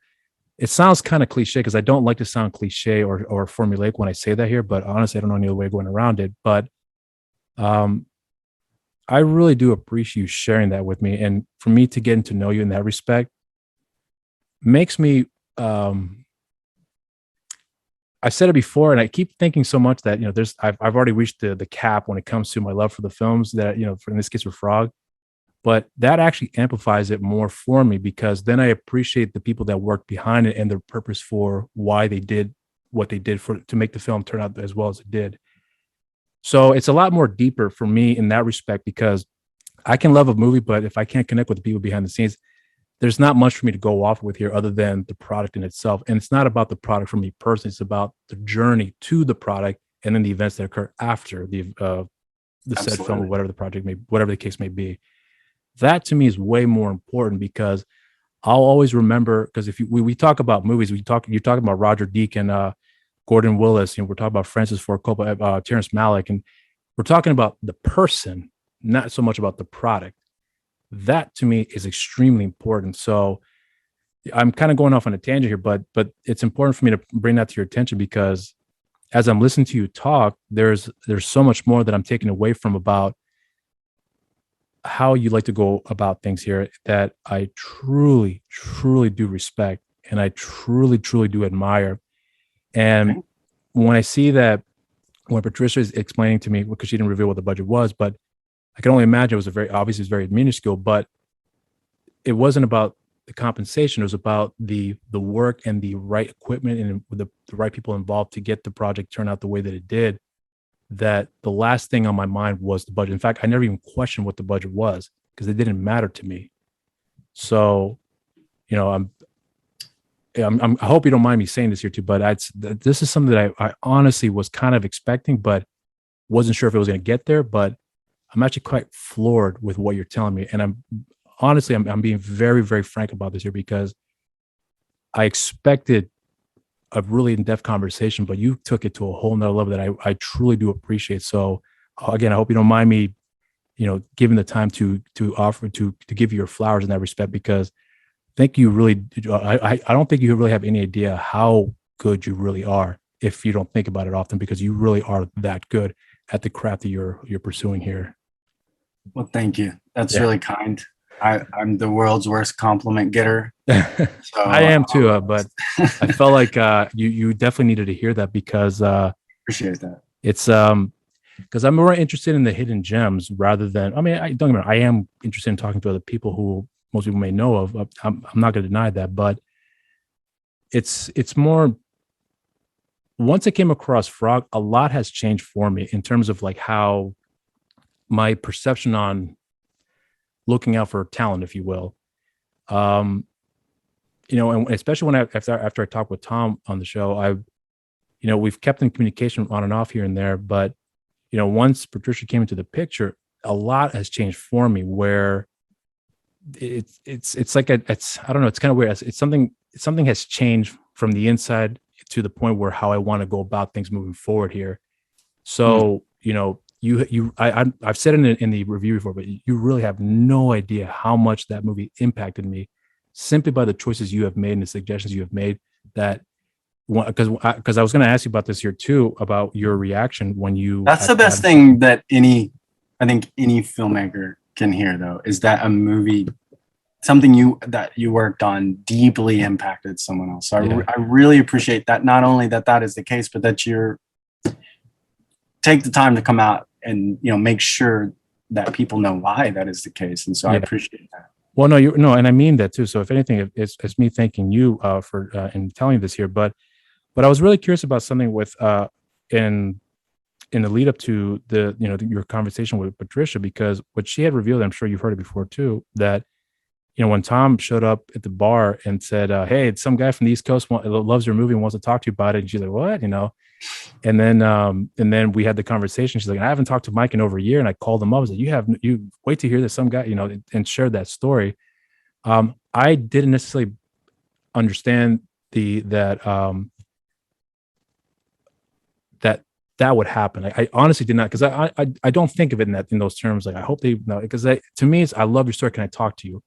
And then when she had shared that, I was actually floored that it started up it reignited something for her to pursue this passion, if you will, to the point where she reached out to you and said, "I just had a production meeting last week with Mike about this about another movie we're going to be working on," which I do have some insight, which I think is utterly beautiful in my opinion. But when you first heard that, I'm curious to see what that was like for you. And that, when I'm asking, I'm not trying to boost myself, but I really was curious to see what that was like for you, because um, I would imagine that with the film that you've made and the reaction you did get in the initial viewings, and then the events that occurred after the fact, and someone bringing it up to your attention again, what was that like for yourself in hearing that?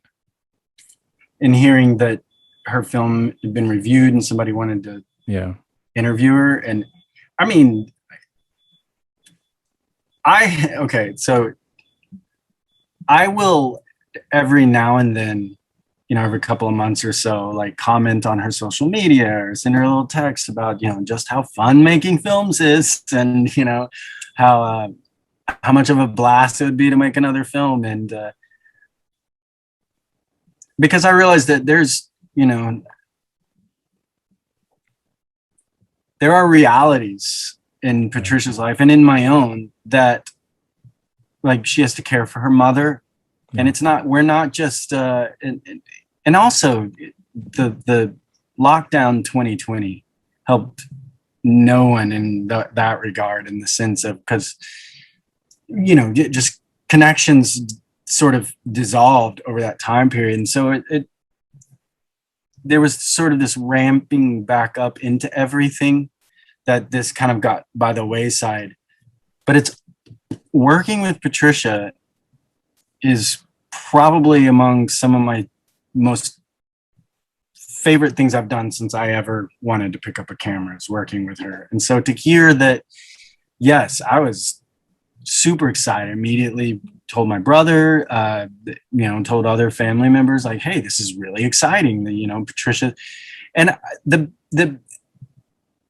biggest thing that was exciting for me is that I knew, there's, and this is special. I'll say this was when I first heard, but really was sort of solidified when I heard your review, that there's the excitement of finding out that someone has seen something you've worked on and put a lot of passion and energy into, and that not only did they like it, but it was impactful on them. And not only was it impactful, but that they were able to, then when I'm watching the review, that they were able to parse out nuances, things that you sort of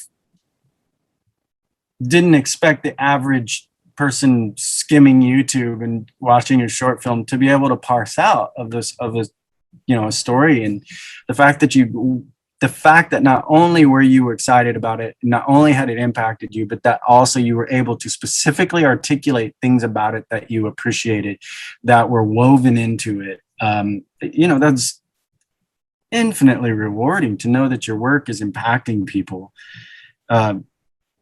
The second thing, though, that was really exciting for me about it is that I knew it would light a fire under Patricia to be like, I should be doing this. This is worth my time. I should be investing in myself as a filmmaker and pursuing this when, where, and how I can. Because not only do I have something to say, but people are reacting to it. Someone sought me out and wanted to speak to me. And I like the excitement that I know that's generated in her. I want us to capitalize on, to continue to tell all these great stories that she has in her head. And I mean, there's more even that you haven't heard in terms of like ideas Patricia has that are just I don't want to, give away anything that she hasn't given away, but she has stories that I think are even more remarkable than Red. Yeah, I've been privy to two, and just her telling the stories, I was like fucking blown away. This is incredible stuff. Yeah, I agree with you 100% with what you're saying there, because I'll be honest, there was one point I remember during the conversation, and not to, when I say so, I'm not trying to be dismissive towards Patricia. That's not the case at all. But it did cross my mind when I was talking, because I actually didn't bring it up to her. So if she's listening to it now, I hope she didn't take it the wrong way. But when I asked her about the movie and I'm listening to the ideas, I was wondering, is she still able to carry that same momentum? Because if all the energy is drawn into this one movie, can it carry on with other things as well too? And as soon as she told me the story with the short film that you guys were discussing here and be working on soon. As soon as she told me that whole story, I was fucking floored. I was, and I remember at one point I was kind of speechless. I was like, "This is," because usually I'd be like, "Yeah, I love it," but I kind of was unresponsive. Not to make it sound cliche when I say this, but it was genuinely one of those situations like, this is a really, really good storyteller. And then I had to share another story that she was also supposed to wanted to be working on as well too.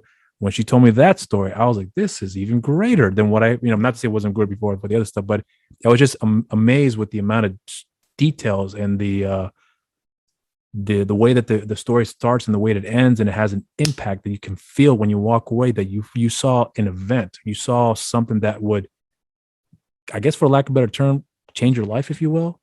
So that's how I felt about her stories, that I remember thinking when she was telling me about how she felt a little when she wasn't too sure about directing the movie that someone else she'd be willing to take it on somebody else. I was like, that's the worst mistake she probably could have ever done if she were to actually go down that route. Yeah, no, she needs to direct it, and I have every confidence that.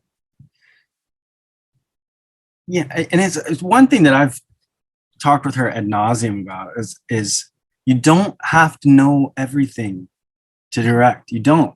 Part of the talent of a director is knowing how to identify people with specific avenues of ability and talent and expertise that you can bring in to what you're working on. Like, don't know how to do a good budget? That's okay. You know a great line producer.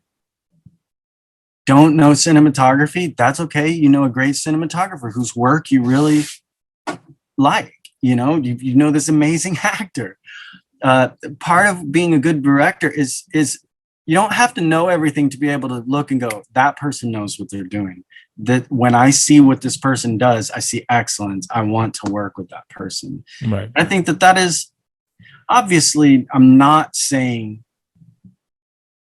that you be fraudulent in the sense that you just surround yourself with people that do it for you, because that's not what Patricia is. That's not who Patricia is. Patricia is sort of the guidepost. She's just got this personality, this energy, this ability to tell stories, this ability to come up with stories, this ability to think in terms of stories. Her mind thinks in terms of stories. And I just identify that about her immediately. And someone like that, like I said before, it's just a beating heart. She needs to direct, because if you were to give this material over to someone else, they're not going to understand it. They're not going to understand how to interpret it. They're not with, like, if I didn't know Patricia and someone just gave me the script for Frog as a short film and then said, go make this, I would not make the same film, not even close, because I wouldn't initially understand where they're, but because I know Patricia and I see the material, I'm able to see where the material is coming from and the voice through which it's speaking and the perspective and the mentality from which it's coming. And I can go, what I am making with Patricia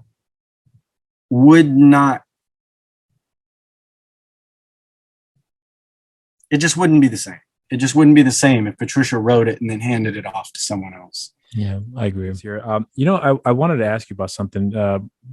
Even though you're editing the film, I'm sure you were very confident with, especially starting with Tom. I would imagine when you saw Tom's performances, Patricia mentioned before, and you obviously touched upon it earlier in the conversation. But when you started putting all the pieces together for the film, and once you started seeing how it was starting to turn out, did you yourself actually believe that, or I'm sorry, that's the word I want to use. Did you started to feel that this is really, really, really good? That I think we got something here. And then on top of that, I'm really curious because this is a two-part question so you can answer it in any order you want. But when your brother started writing the song, especially that song at the end, I'm not sure if you were privy to that ahead of time when he wrote it, or if you first heard it once you guys put it together. Like when you first heard that, what was your thought process in listening to that and then putting it together in the final cut? That made you, would you probably would have thought, we've got something here. So I was curious to hear your perception on that. I mean, I knew we had something there just when we would stop down on set for a break or whatever, and I would look back at just Tom in shots. He has this leading man quality. Yeah, I agree. He's got sort of this Paul Newman kind of vibe to him, in my opinion. Yeah. With the salt and pepper hair and the icy eyes, and then he knows how to use it. He knows how to not be in front of a camera. I'm air quoting that. He knows how to just be in a moment and live, and in that moment, you know that when you're shooting that, especially when you've shot as many actors as I have for film and video. And red light syndrome is a real thing, even among people who consider themselves professionals. And when you're working with actors who have an easy confidence in front of the camera, you know you've got something there. Then when you get back and you start cutting it together, yeah, I mean, I'm sure I've texted Patricia 100 times how great this scene is, or that moment is, or, you know, and also just the particular voice that Patricia writes in. There's a,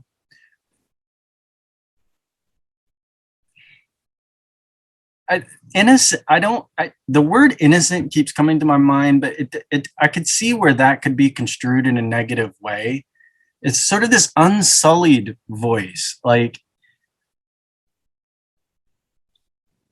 when he writes here's an example, because I can't really explain it. It's more when so we know, we've been told Frog is a writer, but the only bit of his writing we get to experience in the film is his suicide note. Right. And the way he reads that, just with that raspy Texan voice, yes. Yeah. And that line, by the time, I'm going to butcher the line. Oh, when the train arrives at 5 a.m. But before that, by the time you read this, I will already be a creature of myth. Yeah. And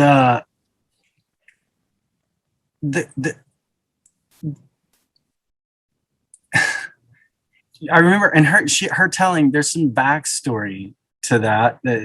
I can't remember the exact backstory to that phrase, but it was someone she knew had written in a personal note of some sort. And she may have gone over that at the end of y'all's conversation. And again, I'm speaking out of turn, but it was personal for her. I don't think she mentioned that at all. Now that I think about it. To me, that is so pregnant with to the viewer who's allowing themselves to be drawn into this world and drawn into these characters. It's so pregnant with connotation about who this guy is. Obviously, he doesn't eschew all the trappings of where he's from. He considers himself a stoic cowboy. He's the stoic cowboy, but he's a cowboy in the sense that, you know, that Hank Williams was a cowboy, and a cowboy and an artist. And I grew up reading a lot of Louis L'Amour. I don't know if you know who that is. The name sounds familiar, but I have to. What books has he written?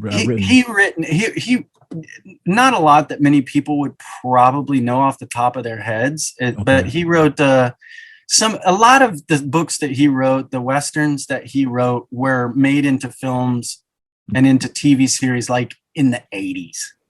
You know, Tom Selleck was in a film adaptation about the Sacketts. Oh, what was that called? I know. He wrote a series of novels about this family called the Sacketts. And they're these sort of larger than life explorer frontiersmen. But I got the sense, but what I'm doing when I'm putting all of that together is I'm imagining a version of Frog, because you have to fill in the gaps for yourself, right? If you're interpreting something to some extent, who grew up probably reading, Lonesome Dove and the Sackett novels, and just was like, I want to write too. I want to, and maybe, some of that, maybe even Frog probably expanded out into some gonzo journalism somewhere along the way and realized that there's even this bigger world out here, right? Pulp Fiction writing. But when he says I will be a creature of myth, you just, it has almost a Cohen-esque quality to where we're both in it and detached from it at the same time. It seems a little over the top, but that's the beauty of it. Right. I don't know if that comes across. Sometimes I feel like the reason I make films is because it's hard for me to explain what I'm talking about. So let me just show you.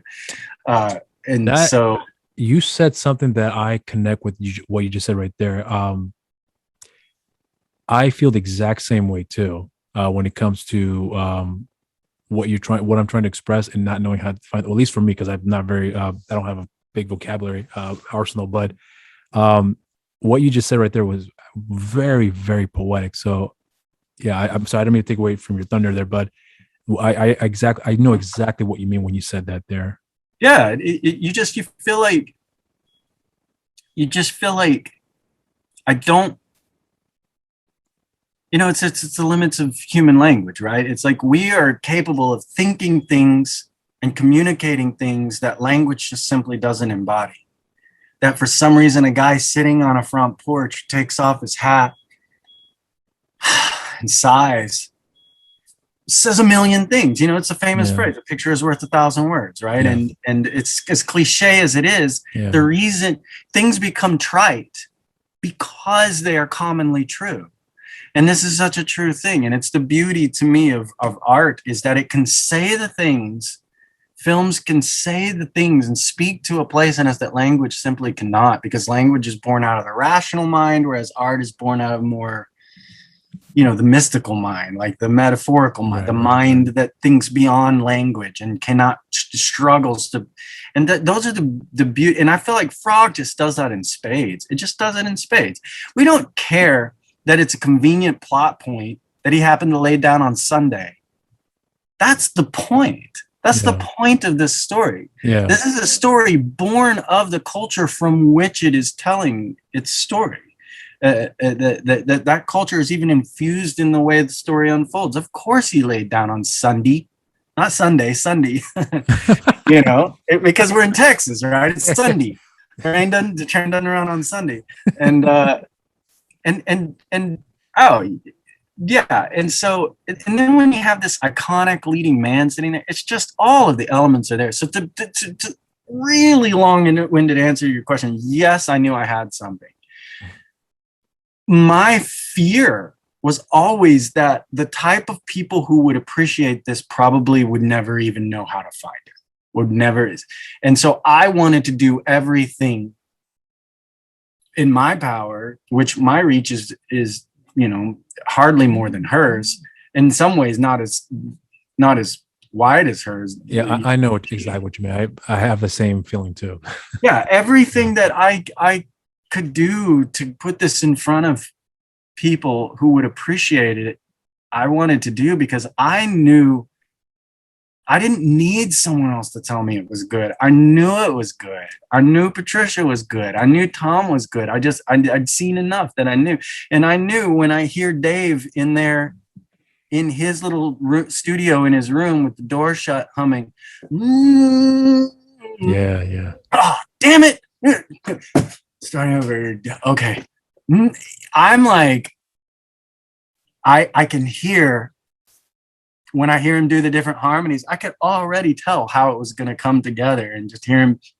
And then the way it just sort of like starts building in at just the right moment, so that we as the audience have the realization, just as Frog is having the realization, that not only did he survive his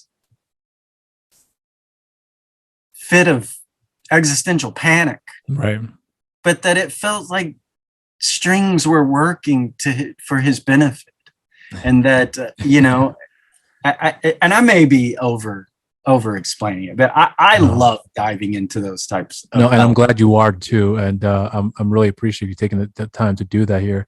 But you touched about your brothers working on the music, because I hope you can tell them too, because this is the honest to God truth. So there's a little town not too far from, because I live out in Gastonia, which is just outside of Charlotte, and there's a little town not too far from here called Stanley. And this is by freak chance. This is a situation where, because I like to drive around when I can, just to explore areas, just to see what else is out there, within the region. And I've been through that town before, but I hadn't been there in a while. And I remember distinctly driving through this one part of the downtown, which was very reminiscent from the backdrop that we saw in Frog, with the train tracks and everything when Frog wakes up. Very reminiscent, with the exception of like all the the buildings that run alongside the train tracks in that part of the small town there, or the downtown, I meant to say. And immediately I started humming that song. And I Catchy. swear I'm not making this. Yeah, because it's extremely catchy. But it reminded me of that part of the movie that it just resonated with me again. And when I started driving, and this is no joke, I literally was driving in circles for an hour, just humming that song over and over and over. Didn't have to play it, just kept humming it over and over and over. And I was stuck in that moment and just going through that loop over and over and over again. Wow. And yeah, I've never shared that story before out loud to anybody. So you're actually the first I've ever told this here. But because I guess I was not that I was embarrassed, but I don't think people would understand when I tell the story of what that Yeah, meant. totally. So when I was driving it in loops, I got to I remember at one point there was a cop that drove by, and I thought they're going to think I'm stalking somebody around here, so I had to drive away. So, so You're like, all right, I'm it done. went from to like, okay, let's pull up the, crank it up and go to first gear and drive out. And so I just drove away. But again, like it's those little subtle things about the movie that I still carry with me in moments that I didn't expect it. But it just something it just came to a moment where I drove through a little town that I've been through before, didn't think about the film, but when I thought it worked its way into that here. So like I said, when I said that part in the review that I carry with me wherever I go, that's the honest to God truth. Wherever I go, if something clicks with me and it reminds, I I I take the time to let it sink in and let me sit with that thought process, because that film has brought nothing but joy in a lot of ways. So I savor that moment as much as I can. So that's why I took full advantage of just driving for an hour and Yeah. doing that here until the cop rolled up, which they probably had no idea what I was doing in the first place, but they, just didn't want to take the chance of like them thinking that I was doing something wrong. So, or that because I wasn't, but driving away. But I Yeah. wanted you to tell that to your brother, because that song, in my opinion, was one of the best things about the movie. Because I said it before, and I think I might have said it to Patricia if I recall correctly. I don't remember because we said a lot of things, but it was Tom's performance and then the music. Once the music rolled in and complimenting Tom's reaction, we get towards the end of the scene of the film. That's where everything made sense for me. I mean, not that I didn't get it before, I did, but once you got to that part of the movie, it became like, oh, I get it now, because there's a lot more to the story that we didn't get to see, but we know more than likely where the path of this character is going to be leading down to. Obviously, when I read the script, that wasn't really the case, but with that isolated moment in the movie, you get that impression, and it was such an impactful moment that everything that helped with that served the purpose that I don't know if it would have worked as well if it wasn't for those little minor details that, in this case, like such as your brother's contribution with the music there. So, I mean, again, I hope you can tell it's your brother, because that really stuck with me Absolutely. wherever I go.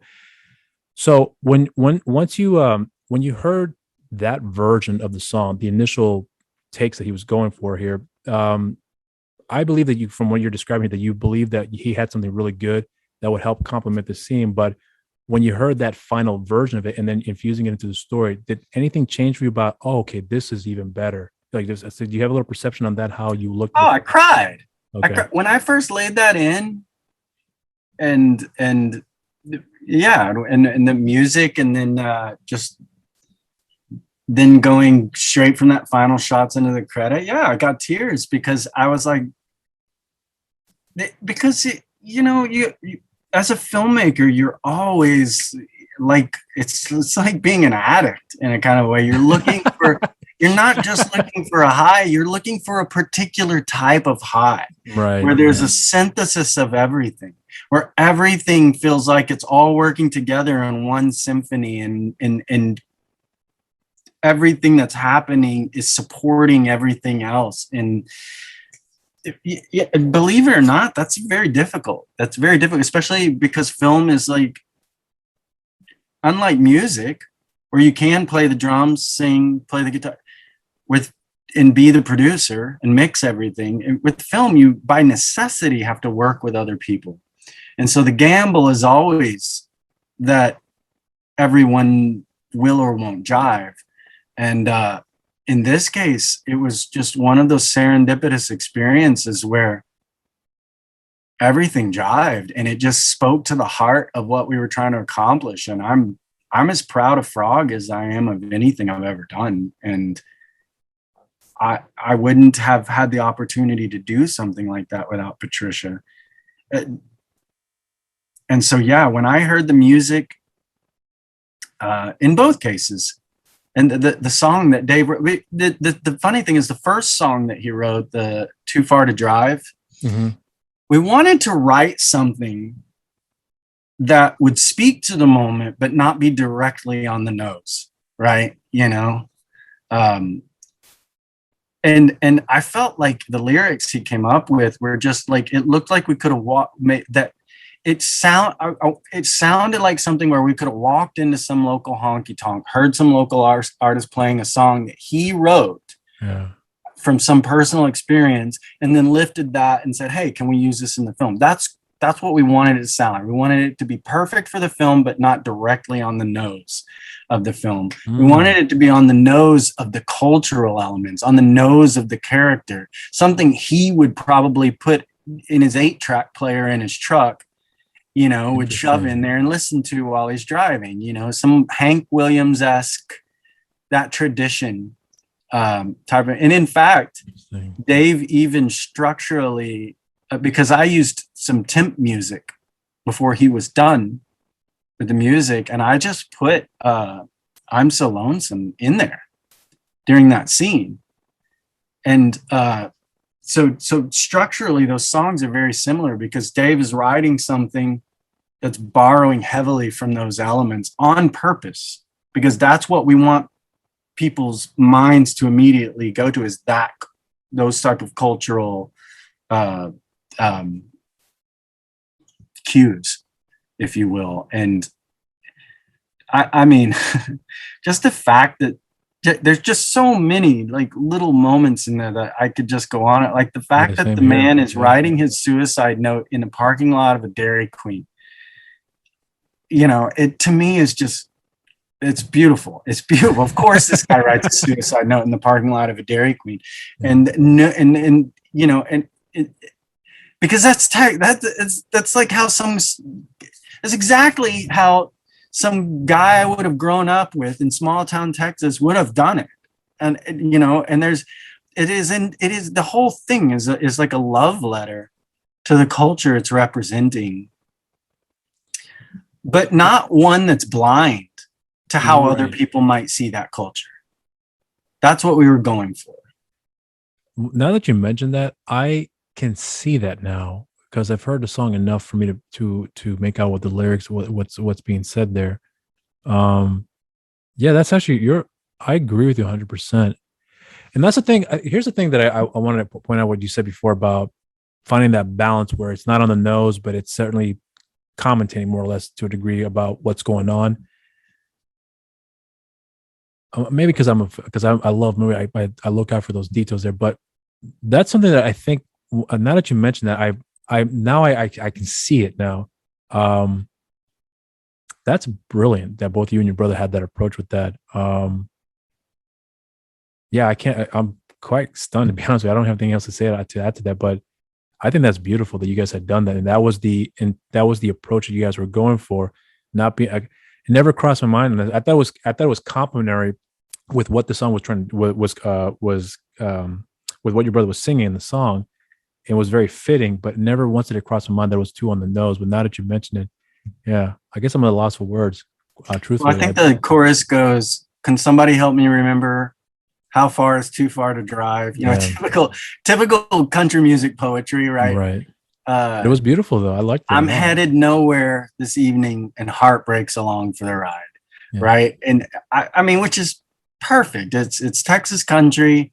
It speaks to the moment without speaking exactly on the moment, right? And yeah, I wanted to ask you about something because and I hope Patricia doesn't mind me bringing this up. I don't think she would, but when it came to the reel, the song that was used in the reel, I was in the impression that that was your brother that had written it, but she had revealed there was actually someone else that actually contributed with the music that was used in that reel. Are you able to commentate on that? So I don't remember all of the exact circumstances. I've never been fully, neither is my brother, fully happy with how the music turned out for the reel. We have a friend for the sizzle reel specifically, because we feel like it should go in other directions at times, whereas it's a bit loopy. Because Really?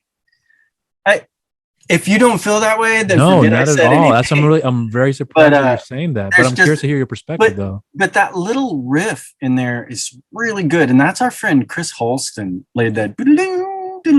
Yeah. And he used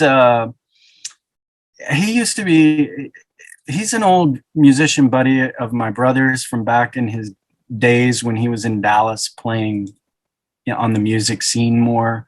And he was in a band, and he had some friends who went on to do other things. But Chris also moved to Austin, and Chris has actually tour managed for some, at least popular in Texas, you know, Texas country artists, and he's been around the music scene, and he's a fantastic guitarist. And it just so happens we're friends with him, and he would come over and jam with us.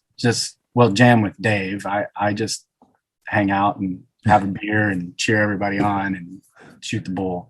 Which, if you're ever in town, you should do that with us sometimes. It's I would love to. But Dave would just always just record, and you know, and so he was like, "Hey, Chris, you know, I'm working on." One time when Chris came over, he was like, "I'm working on this," and he'll have to correct me if I'm not getting the specifics. But anyway, Chris just ended up. Dave had laid down that sort of basic part, and then he was like, "What do you got?" You know, as far as like a guitar part, and he just basically riffed out that guitar part on top of it, which, in my opinion, it works really well because it also harkens to the, you know, the other types of movies I've seen that sort of capture the same familiar type of feeling, you know, like Coal Miner's Daughter, and you know. Yeah, you're right. Yeah, you're 100% Just right. it just sort of captures a particular indescribable emotion. It's like a magical element to it. Yeah, That's I thought. it's culturally unique, and it's culturally evocative, and so yeah, I really enjoy the piece. I just wish we had the opportunity to flesh out more of it but like I said, Texas Roast was the first time we worked together, and so we were still feeling things out. So I'm curious what your opinions are when I use that part of the song as the intro for the review. Would you like? I love it. Okay, I love it. Yeah, okay. No, I was just curious. absolutely love it. I love that part of the song. Okay. I just feel like with how as time goes on and there's dynamic changes, like we go from one scene that's supposed to be one particular mood, and then we go to this other scene that's completely different mood. Oh, I see what you're saying. I understand what you mean by that. And the song is not changing course in that moment. Does that make sense? The song. I see 100% what you mean. It's funny you mentioned that. I didn't really feel that way. If that makes any sense, I think I'm probably over critiquing then, you know. I don't know. I honestly don't know if that's the case here. I understand your perspective. I really do. But I never felt that way about it at all. I felt it was very consistent across the board. In fact, I actually thought it complemented because the segment is only 5 minutes long, and you have various wavelengths of emotion, the various different events that occur in that reel, where there's a death, and then there's there's some a real heavy emotional drops that occur in that sequence, on several sequences as well too. And then the way that reel ended with I forgot the character's name, who the pedophile guy, I forgot his name. Anyways, the point is that I don't remember his name either. But once that segment came through, and the way that when Rose comes out with a gun and says the line, Pearl says you can't come in, and how it ended with that, I thought that was so effective that the beats of that guitar were consistent despite all the variation of emotions that occur, that it never once took me out of the film.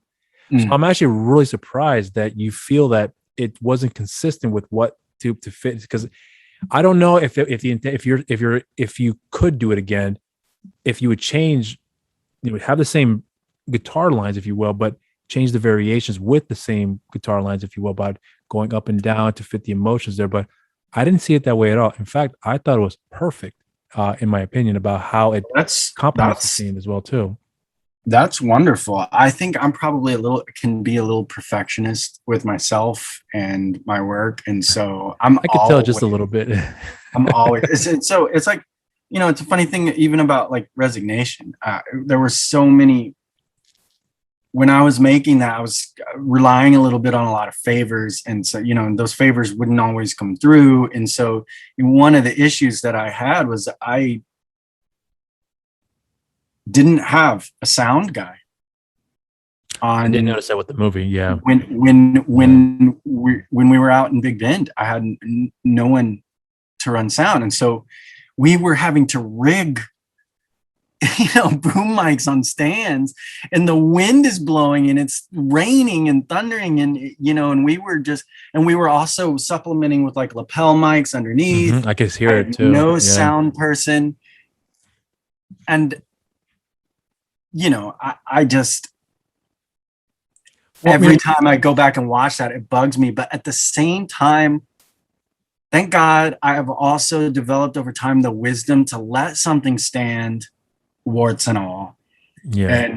And at the end of the day, and I think Patricia would tell you the same thing. I think she's eminently proud of Frog. Mm-hmm. It is not where she wants to stop. She wants to get better and do more and, and improve in every area. And I'm the same way. And I think that's another reason we work well together, is because we want to constantly be improving, learning whatever we did wrong. We want to do better next time. And a lot of, money does help with a lot of that, because when you're paying somebody good to be there, they don't tend to flake on you, and, yeah. And so, being able to cover all those elements, and that, fortunately on Frog, I had learned my lessons and as far as audio, from Resignation well enough that, we had an audio person with absolutely primo microphones. Like, one of my favorite things about Frog is the sound, like that you can hear what's going on, and that the dialogue is just real, not only clear and easy to hear, but has a richness to it. Yeah, and has a lot of that is their performance, but yeah, it's just navigating those kind of details are the devil. That's the devil. That's where the devil is. Navigating those details. It's technical. Not to jump away from the conversation about what we're just talking about, because it dawned on me right now, because you were talking about Louis L'Amour, the author. Is in the same vein as like another author? Because I started getting more into Western novels. William Johnston, is he kind of the same type of author? I've never read any William Johnston. You know who I'm talking about, though, right? Tell me, who is that? William Johnston wrote a lot of like Western novels and horror novels as well too. Because it's funny, because when you mentioned Louis L'Amour, I was at Walmart actually, and I was just trying to find a book that I could read, and I thought I haven't gotten it because I haven't been reading in quite some time, so I thought I want to get back into it.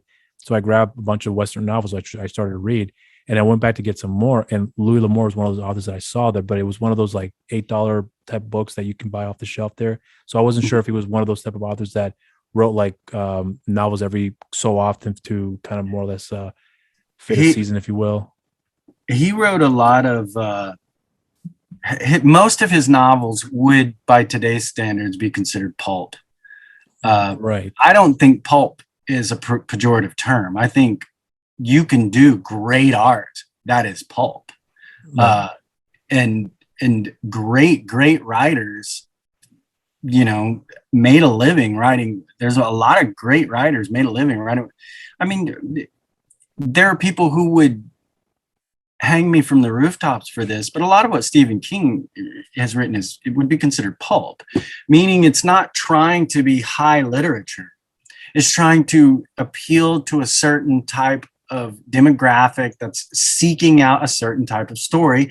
And so what makes it pulp is that there are certain, you'll have with pulp fiction, you'll have like an author will establish maybe 8 formulas, And every story he tells will fall into one of those little 8 formulas. Like for Louis L'Amour, it would be like drifter comes through town, finds out beautiful young woman has inherited ranch, but she's surrounded by cattle barons who are trying to take it from her. Will he continue through town, or will he stay and protect the ranch? That formula totally formulaic, but that's not the point. The point is then in the details, how things unfold, how these characters conduct themselves, the great dialogue that they have, the moment, the way he writes the action beats.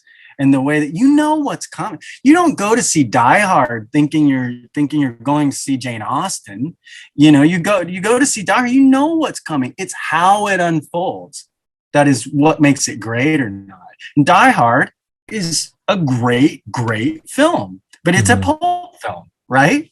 It rises above genre. It transcends genre. It transcends the constraints that are placed upon it. And all of that to say, that's how I feel about some of the authors I read growing up. I apologize, I'm not familiar with Johnston. No, you don't have to apologize for that. I was just throwing a name out there because I just started getting into that now. And when you were discussing, sharing your story about with your brother and the music and all, towards the end, it dawned on me, remember to ask him this. And I just wanted to ask before I forget, because I forget a lot of things. You'll have to let me know how it is, because I love to read. I love to read, particularly historical fiction, both high fiction and more like. Yeah, well, because it's funny because that name sounded so familiar, because I know I've seen the name from somewhere, and I remember that I saw it on a shelf at Walmart when I bought. Because actually, as a matter of fact, I got the books right here. Ralph Compton. Does that name sound familiar to you by chance? I think I've read a few Ralph. There were a few. My dad had a few different authors. Oh, do you have it there? Yeah, I don't know. It would be more like here. Can you see very well? Oh, I like the art. I don't know the title, but I guarantee you that is in the tradition of Louis L'Amour, right there. Yeah, and this is Charles D. West. I don't know that name either. Neither, but I saw the cover art. All of these guys. Awesome. I guarantee you all of these authors have read Louis L'Amour. They're writing in that tradition. And he wrote, Louis L'Amour was to the written Western what in America for decades, what John Wayne was to the Western film, if that gives you. He was the icon of. And that was William W. Johnston. I don't know if you can see it very well. I feel like I've seen it. No, I can see it. I feel like I've seen that name. I just haven't read it. Larry McMurtry is one. He wrote the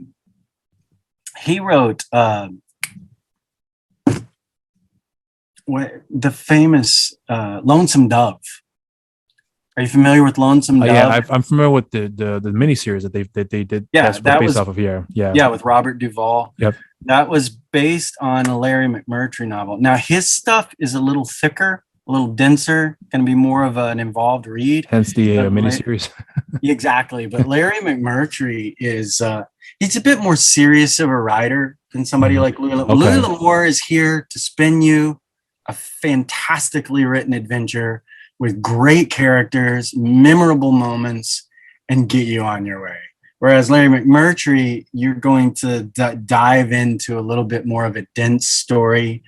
And I love both. It's like, I love the types of Westerns like Rio Bravo that were made back in the heyday. I also absolutely love The Assassination of Jesse James, which that's a great movie. Oh, that's a really good film. We can do the rest of the podcast on that movie. Because I remember when the movie had come out, because Brad Pitt was in it too, and because I haven't seen him in quite some time. Casey Affleck's in the movie too. Yeah. If I recall. Yeah. Yep. And I remember the reviews were like, "This is boring," and it stars Brad Pitt. And I remember at the time I was like, "Oh, I'll check it out when I get around to it." Then I got it. I got it on. I rented it. It is slow. I'm not going to deny that it's very slow, but there was so much. I remember feeling like this is whoever the fuck saw this movie had their eyes closed, because this is a very, very good film. And I forgot the director's name off the top of my head here. Andrew Dominic. Yes, he directed "Killing Me Softly." Killing Me Softly was another great film. Great film. Yes, and it had Names Gandolfini are- was in it. yeah, Ray Liotta, I but- believe. Yeah, Ray Liotta. but- I've seen that one in a while too. Ray yes, Liotta. Ray Liotta's in it, Yes, he was in it. Yeah, but and Ben Mendelsohn too, who was the drunk, who was also in he was the what's his name? He was in the Dark Knight Rises, but he was also in Animal Kingdom too, which is a great movie as well. So it was a slew of top tier actors yes, made an incredible movie. And after Andrew did that, because he had finished making the Marilyn Monroe movie, I think called Blonde, that's supposed to be I coming out on haven't seen Netflix, that. and it's not out yet. Oh, okay. But this was a film that he's been wanting to make for quite some time, and apparently it's a very, very controversial movie. And after seeing what he's done with those films, I have nothing but high hopes with what we're Yeah, going to get out of that movie, considering the subject matter, because it's supposed to be very, very dark. NC-17, I believe, is what the rating is supposed to be, which Oh, is going to wow. be released on Netflix with that rating. I'm not because not because of the ratings, I'm going to watch it, but I'm curious to see how he's pushing the envelope. That's going to make this movie very controversial. Because he said himself, it's going to divide a lot of people.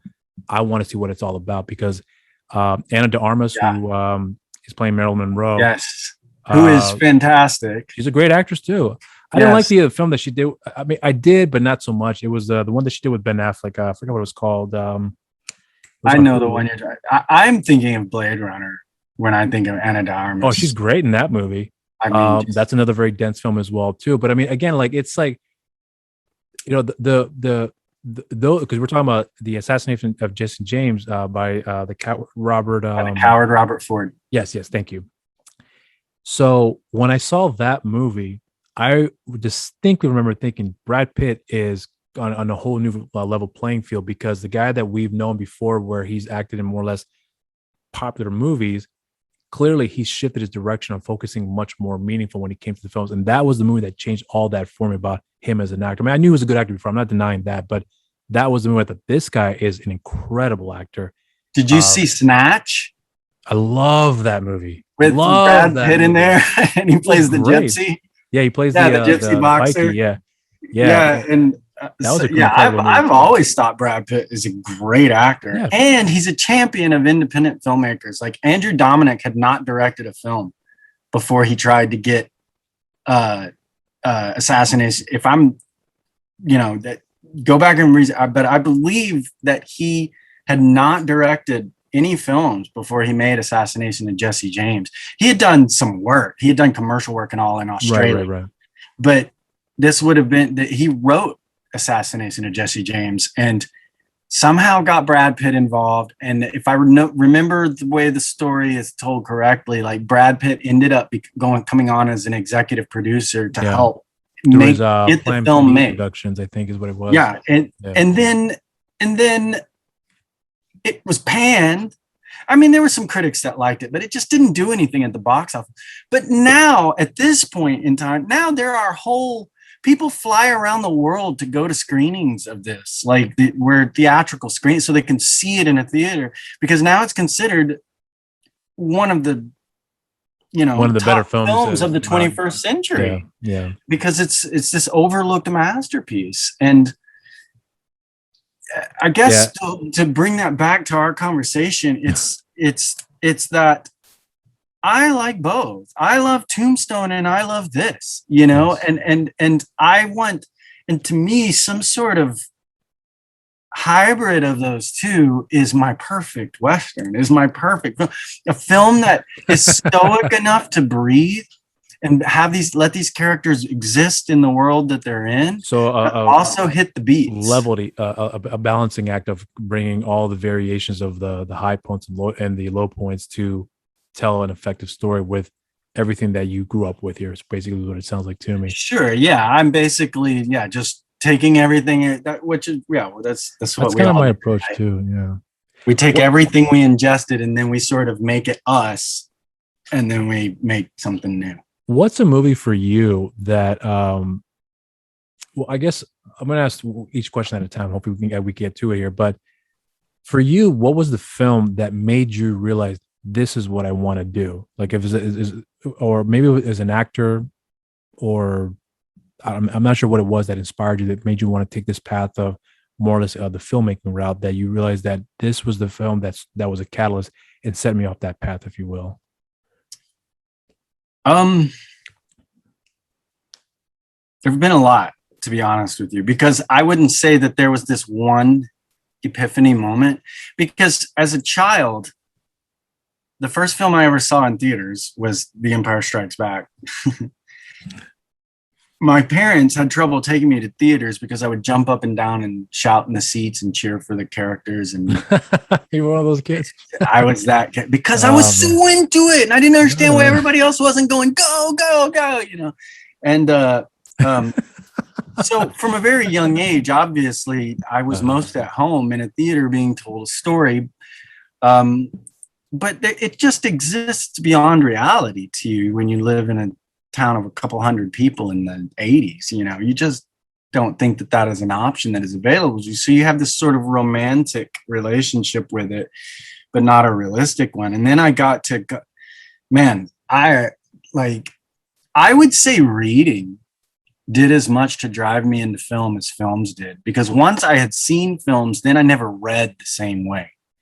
After that, I would always be directing a film in my head as I was reading a novel after that. And I wanted to read books that the types of books I wanted to read were the types of books that would make a film play out in my head that I would love. And so that, but I would say probably if I were to go back as a young boy and put a pin in a film that I was like, I have to find a way to do this.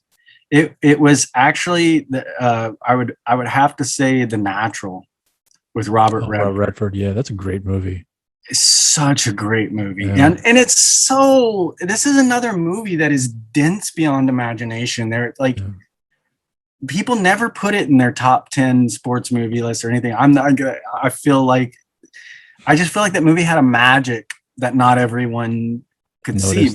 But I remember watching that film and, you know, at the end, he hits the big home run, all the lights explode. And I just remember turning around and saying, who I idolized my father, he was a wonderful man.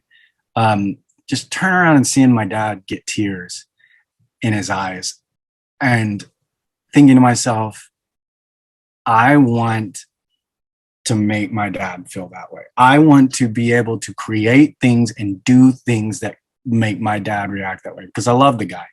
And it was moving for me to see his reaction to this, and that I think that was the moment where I realized this power that film had was not unique to me, but that it was universal, but that anybody could react this way and feel this way. And I would say that movie was one of the first that made me realize, man, if I could do anything and not, you know, there were no obstacles, this is what I would want to do. And then when I was in, when I got to college, I started out with a theater major because I was just ignorant and desperate to do anything that would be remotely close to movies. And so I started with a theater major so I could act. And I thought, well, I'll, you know, act, I'll get a resume, and then maybe I'll move to, I don't know. I never had a plan beyond the next step, except that I wanted to do things. Well, I figured out pretty quickly I was not a theater person. That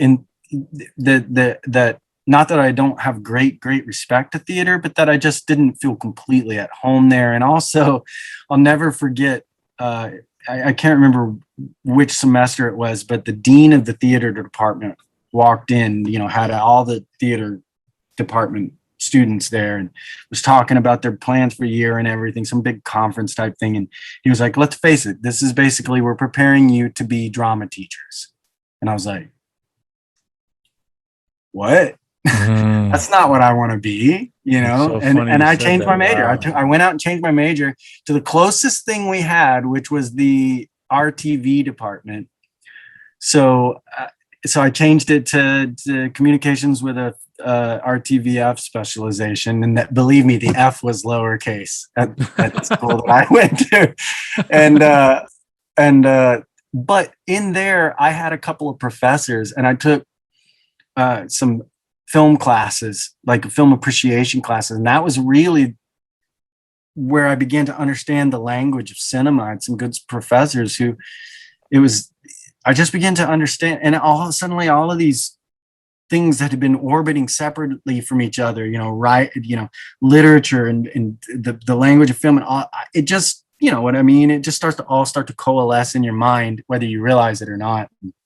I was like, okay, I got to make movies. I got to figure out how to make movies. I don't know how to make movies, but I do know how to act. So I'll start there.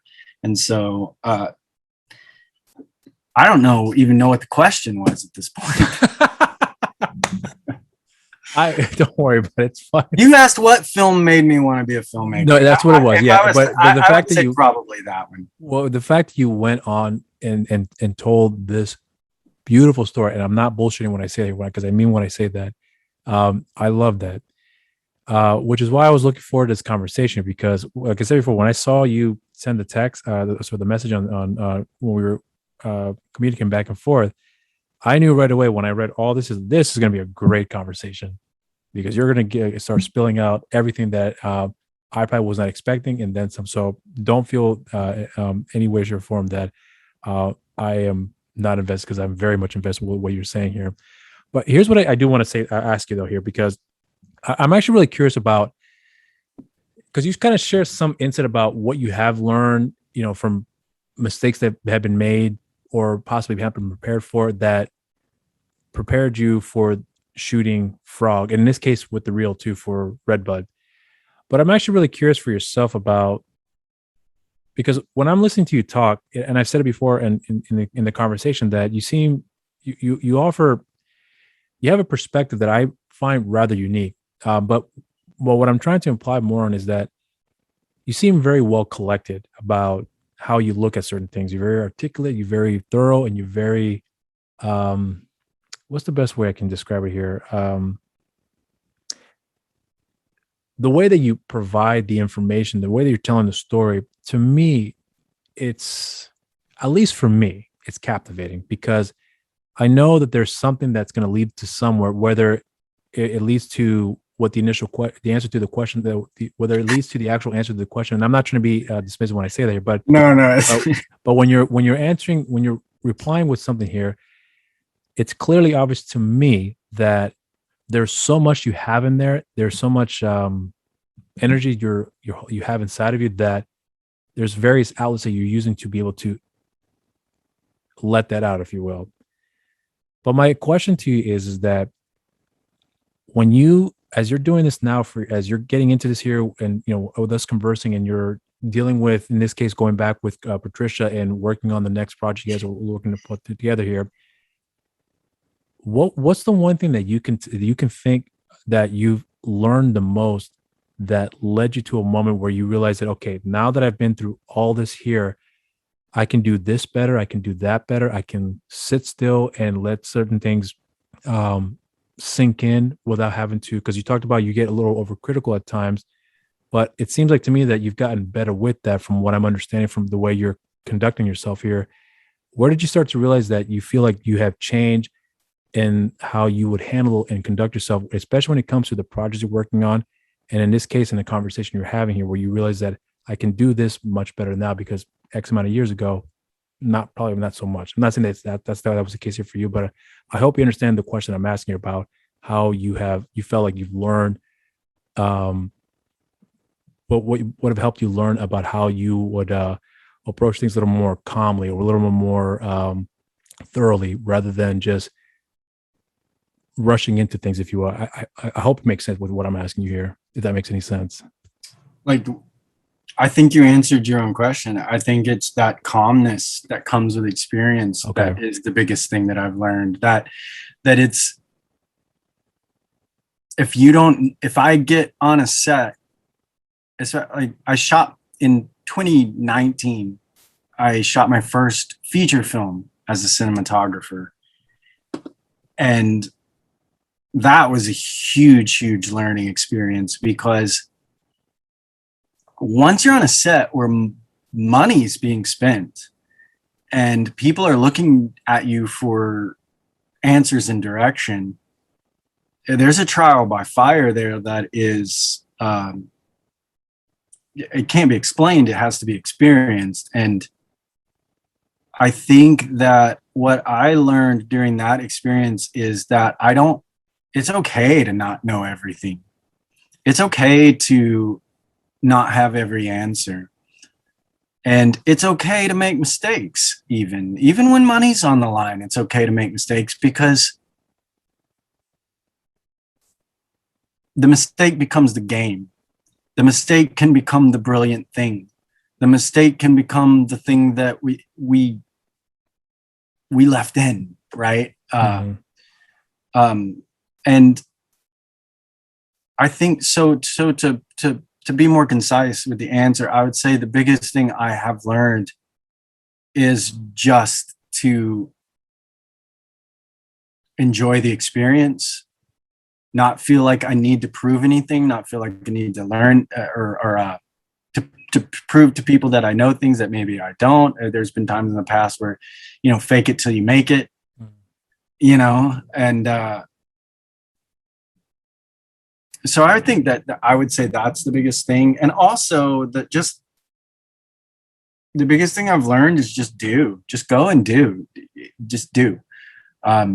Because in the doing, you learn the things that even if somebody had told you the answers to, you wouldn't have understood the answer without doing it. I don't know if that answers your question, but I would say that that's the biggest thing that I've learned is just that sort of peace in the process and fun in the process and the joy of the process. That does answer my question. I guess the question I'm asking, I made it a little too convoluted because I was trying to filter out because I have a lot going through my head too, and because I have so many things I want to get to with you, but you did answer my question. So I apologize. The question that I asked was way too convoluted, but the answer you've given me here, it helps me understand a little bit more in depth about your approach here, because what I try to look for in somebody here when they're experiencing with sharing their stories is that I'm really curious to hear about where they have felt that they have failed in and where they've learned that have learned from those failures and then succeeded. And I think that was a question I was really trying to ask,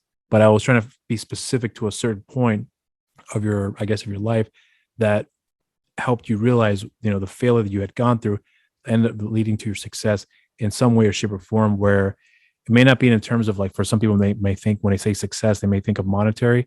That's not what I'm referring to. More about personal, like how you conduct yourself, how you react to situations that before it may have been very difficult and you didn't know how to respond to it. And through the experience, you've learned how to develop the skills to be able to react to it and therefore become more or less a problem solver, or know your limitations. Say, I don't know what to do here. Give it to this guy. He'll know what to do for you, or he or she may know what to do for you. So that's what I was kind of more leaning towards here. But you really did answer my question in that respect. So again, apologies for the long, convoluted question. Not at all. But the thing is that I also wanted to learn about you is that for yourself, what is your actual end game or your goal in mind that you would have when it comes to this pursuit you're having with filmmaking? Because it varies from person to person when I ask them, and I think at the end of the day, the answer is consistent as far as that they just want to make movies and be able to make good films and show it to the public and hopefully get a good reaction out of it.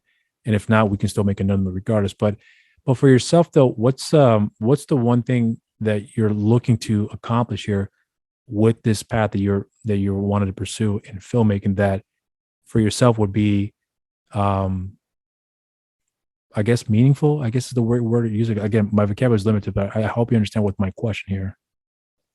No, no, well, I mean, it's we all always have these lofty artistic goals. Mm-hmm. Sometimes career goals and art goals align. Sometimes they conflict, right? And so to be honest with you, that's a question that I still deal with. I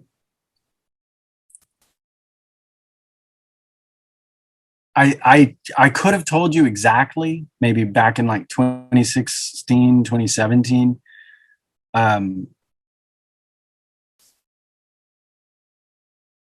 Then I went through some personal upheaval, went through a divorce in 2018, took some time to sort of gather myself back up after that. And then 2019, I shoot a feature film, and I think, okay, well, here's a career, an obvious career path trajectory. Then 2020 happens, and everything comes to a grinding halt. And so it's this constant. And I think, honestly, for me, I have a fascination with reading about the lives and experiences of other artists, other people who have tried to accomplish things or create things. And one thing that I find consistent is that the people who tend to accomplish the most tend to pursue whatever that thing that can't be described with words that's drawing them. It's when they continue to pursue that. And I guess to loosely make it make sense, that there's some type of truth that exists in art that exists nowhere else. Something we learn about ourselves when we read a great book or listen to a great piece of music or watch a great film, that we learn about ourselves that we don't get anywhere else, that you don't get in any type of science book. It's just something about the being human and the human experience.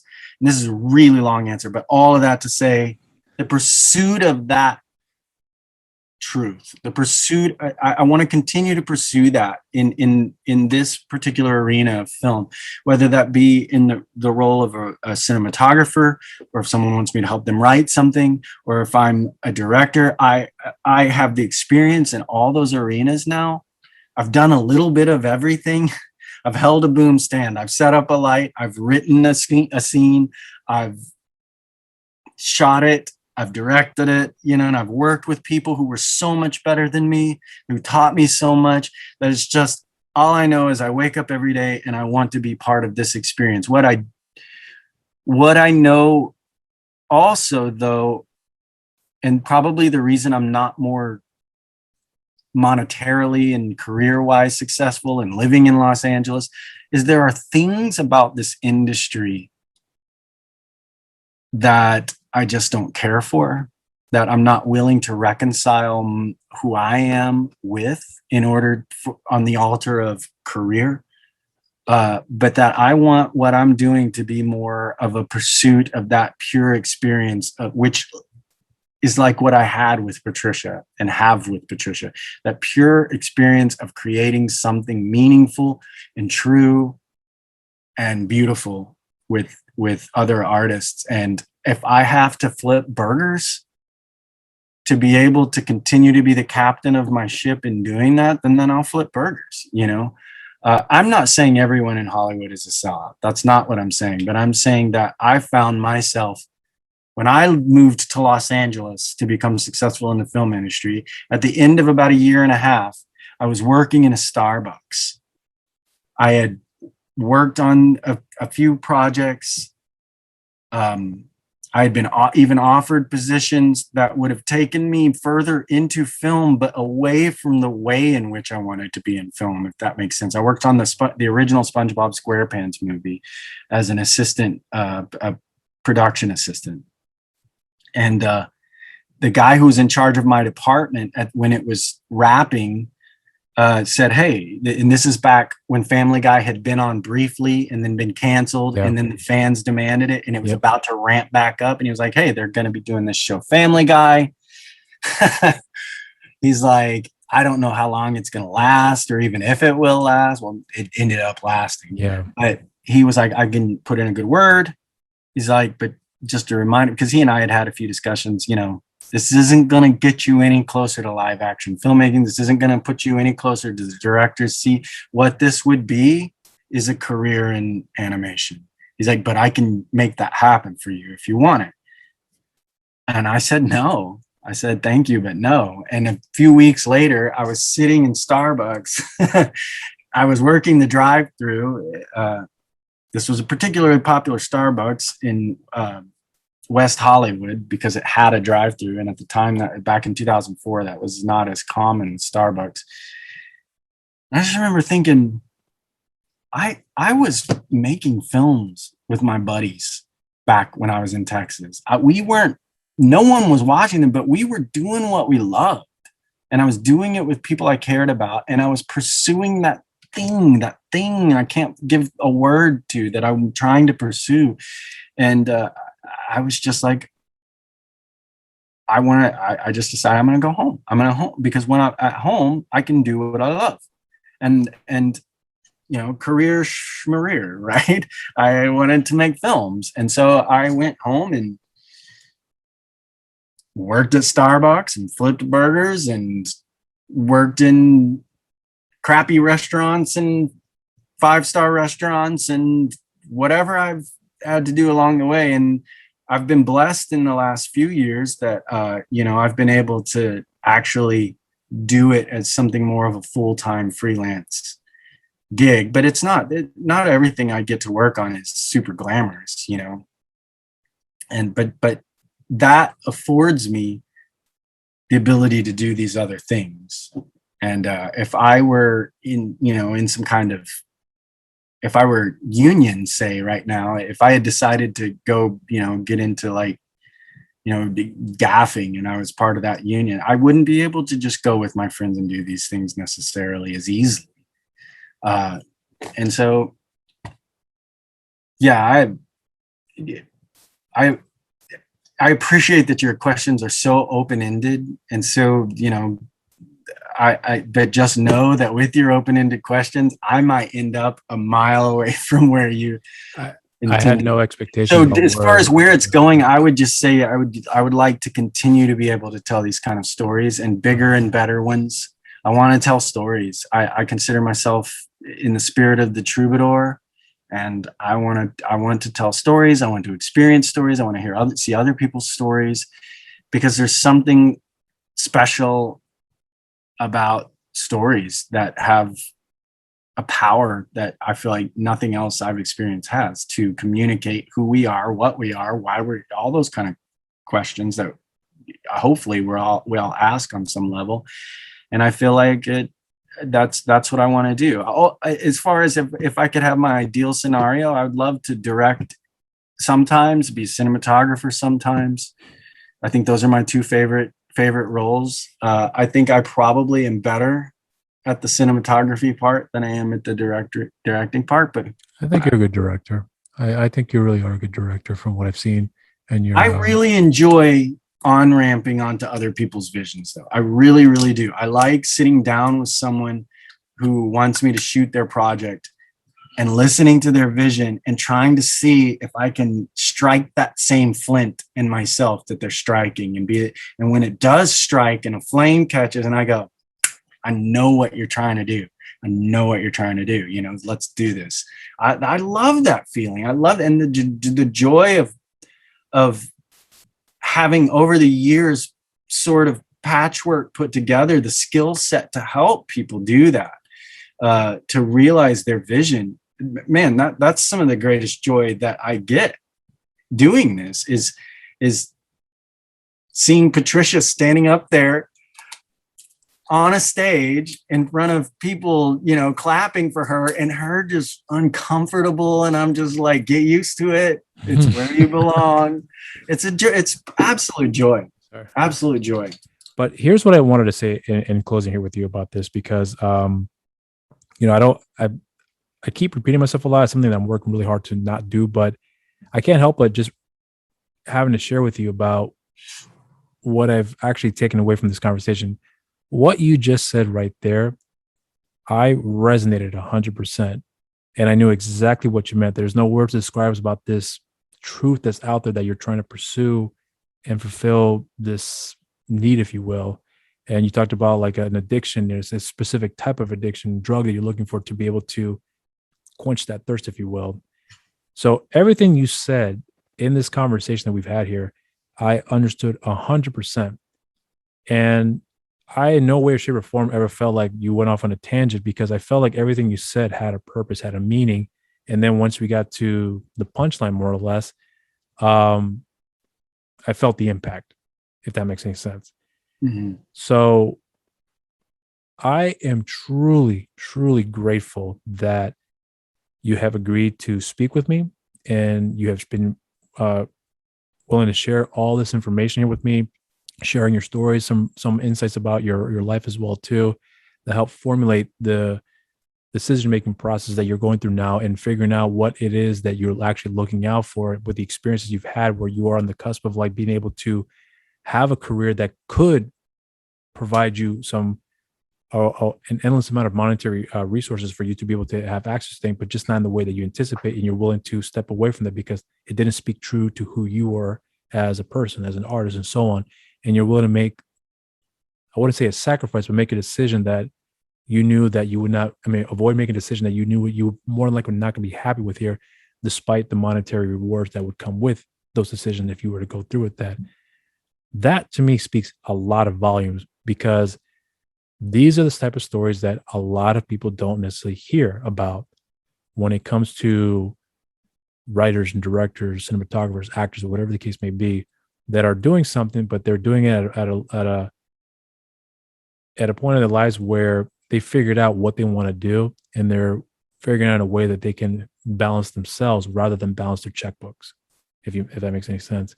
Yeah. No, And I really do appreciate that part of the story that you told me there because, as I said before, everything that you had said, I understand 100%. And this is coming from a guy who's not an artist, as a filmmaker, but I do consider myself as someone who has understood that path, if you will, because I'm very interested in that path, but I'm interested in the hard journeys that people aren't aware of it because they're more interested in hearing the Brad Pitt story about how he came through Hollywood and got a few jobs here and there. And then one day he got discovered. And those are the stories that everyone resonate with because those are the stories that they want to see because Brad Pitt has been very successful, rightfully so. But that's not the real story 99% of the time. That's just a very, very few percentage of people that are able to do that and be at that level, if you will. But I don't even think, even Brad Pitt admitted too when he did Troy, which I also saw in theaters. He said, when I saw that movie, I was like, this is not the film that I wanted to make. And I realized from that point on the type of films I really want to make. And then we got the assassination of Jesse James, and we started getting more films of that sort with him, championing for these filmmakers that are making stories rather than, not to have anything against, because I love these movies too, but sure. Popcorn films, if you will. Yeah, me too. So it's those type of stories that I'm more interested in here, and that, I don't have the power by any means to shed a light on the situation by saying, hey, check this guy out here and expect that you guys are going to be taken off here. I would love for that to happen. So I always take it as one of those situations where these are the nuggets that most people are not aware of here. But if one day someone were to ask me, who's one of the most interesting people you've ever talked to, I can throw a shit ton of names now. I've talked to Mike Ozmun, Patricia Aiken. I've talked to Jesse V. Johnson. I've talked to Louis Manlord, Gary Kearns. I mean, I can throw a name of actors, Tom Hallam, a name of actors and directors that have come across here that most people may have never heard of. And they're going to say, why do you find those guys more interesting? You have to listen to their conversation, because when you learn about who they are and what they've gone through, that will change everything, how you look at things. And if you're not willing to do that there, then you're doing yourself a disservice, because you're holding back a lot of things that could help you grow. Instead, you're holding yourself back and preventing yourself from growing. And that's what I've gotten from this conversation, quite literally. So if anything, you've gifted something to me that I wouldn't say I was anticipating, but I was hoping that I could gather something that I can walk away with to keep me thinking about what we just had here. And so essentially the impact that I wanted to have on you, where you walk with it, that was a great conversation, is what you've given here to me. So I appreciate that. I do feel that way. And I am beyond honored that you invited me to come on and speak with you. And, at some point, I'll have to share some story. I'm meant to get to a few stories of like things Tom did during shooting and stuff. Oh, I forgot to ask about that. Yeah. but I endlessly feeling. See, you talk to me too long and I just get tongue tied. So this is probably perfect. But I am deeply honored that you had me here, and I've absolutely loved the conversation. I loved your conversation with Patricia. I have to drive this weekend, all weekend. So I'll listen to the rest of that on the way. And I really enjoyed the conversation. I really love your insight and the questions that you ask and the way that you do the conversation. And I really think that, you've probably just beginning to see, because of your format and because of the way that you handle yourself in an interview, you're just beginning at the beginnings of your success, I think. That's nice to say. I appreciate that. Absolutely. Well, yeah, I really do mean when I said that, for what you just told me, I really do appreciate that. But it's success for me, quite frankly, has changed about my perception. For me, the success that I would see, that I would gain the most from, and this is not a joke when I say this here, and I really do mean that, is for you guys to excel in the areas that you want to succeed in and be able to continue on with that path. If I see that, just being in the part of that conversation, the beginning stages, if you will, to see you guys project from there and be able to go on and do bigger, better things that fits to your sensibilities and or challenges your sensibilities and do something bigger and better, not for monetary purposes, but more for artistic purposes and storytelling purposes, whatever the case may be. Yeah. That's what I hope is I would come out of this here, that I saw that a mile away, and I'm so happy they were able to continue on down that path, because that to me is much more meaningful. If I have a platform that I can share that here, that would be ideal, but not for the fame and glory. That's not why I used to think I want to do that for, but not anymore, because I'm more about the underdogs and giving the underdogs time to shine. So that way, by the time they reach to their level of success, then people say, these guys were amazing. They were amazing 15 years ago beforehand, before you guys found out who they are. I'm glad you're noticing now. That's all I'm saying here. So, well, thank you. That's my flowers to you here. But anyways, for the camera, I guess we'll just close it out here. But again, thank you so much for giving me the time and conversing with me. I'd love to do this again in the future here with you.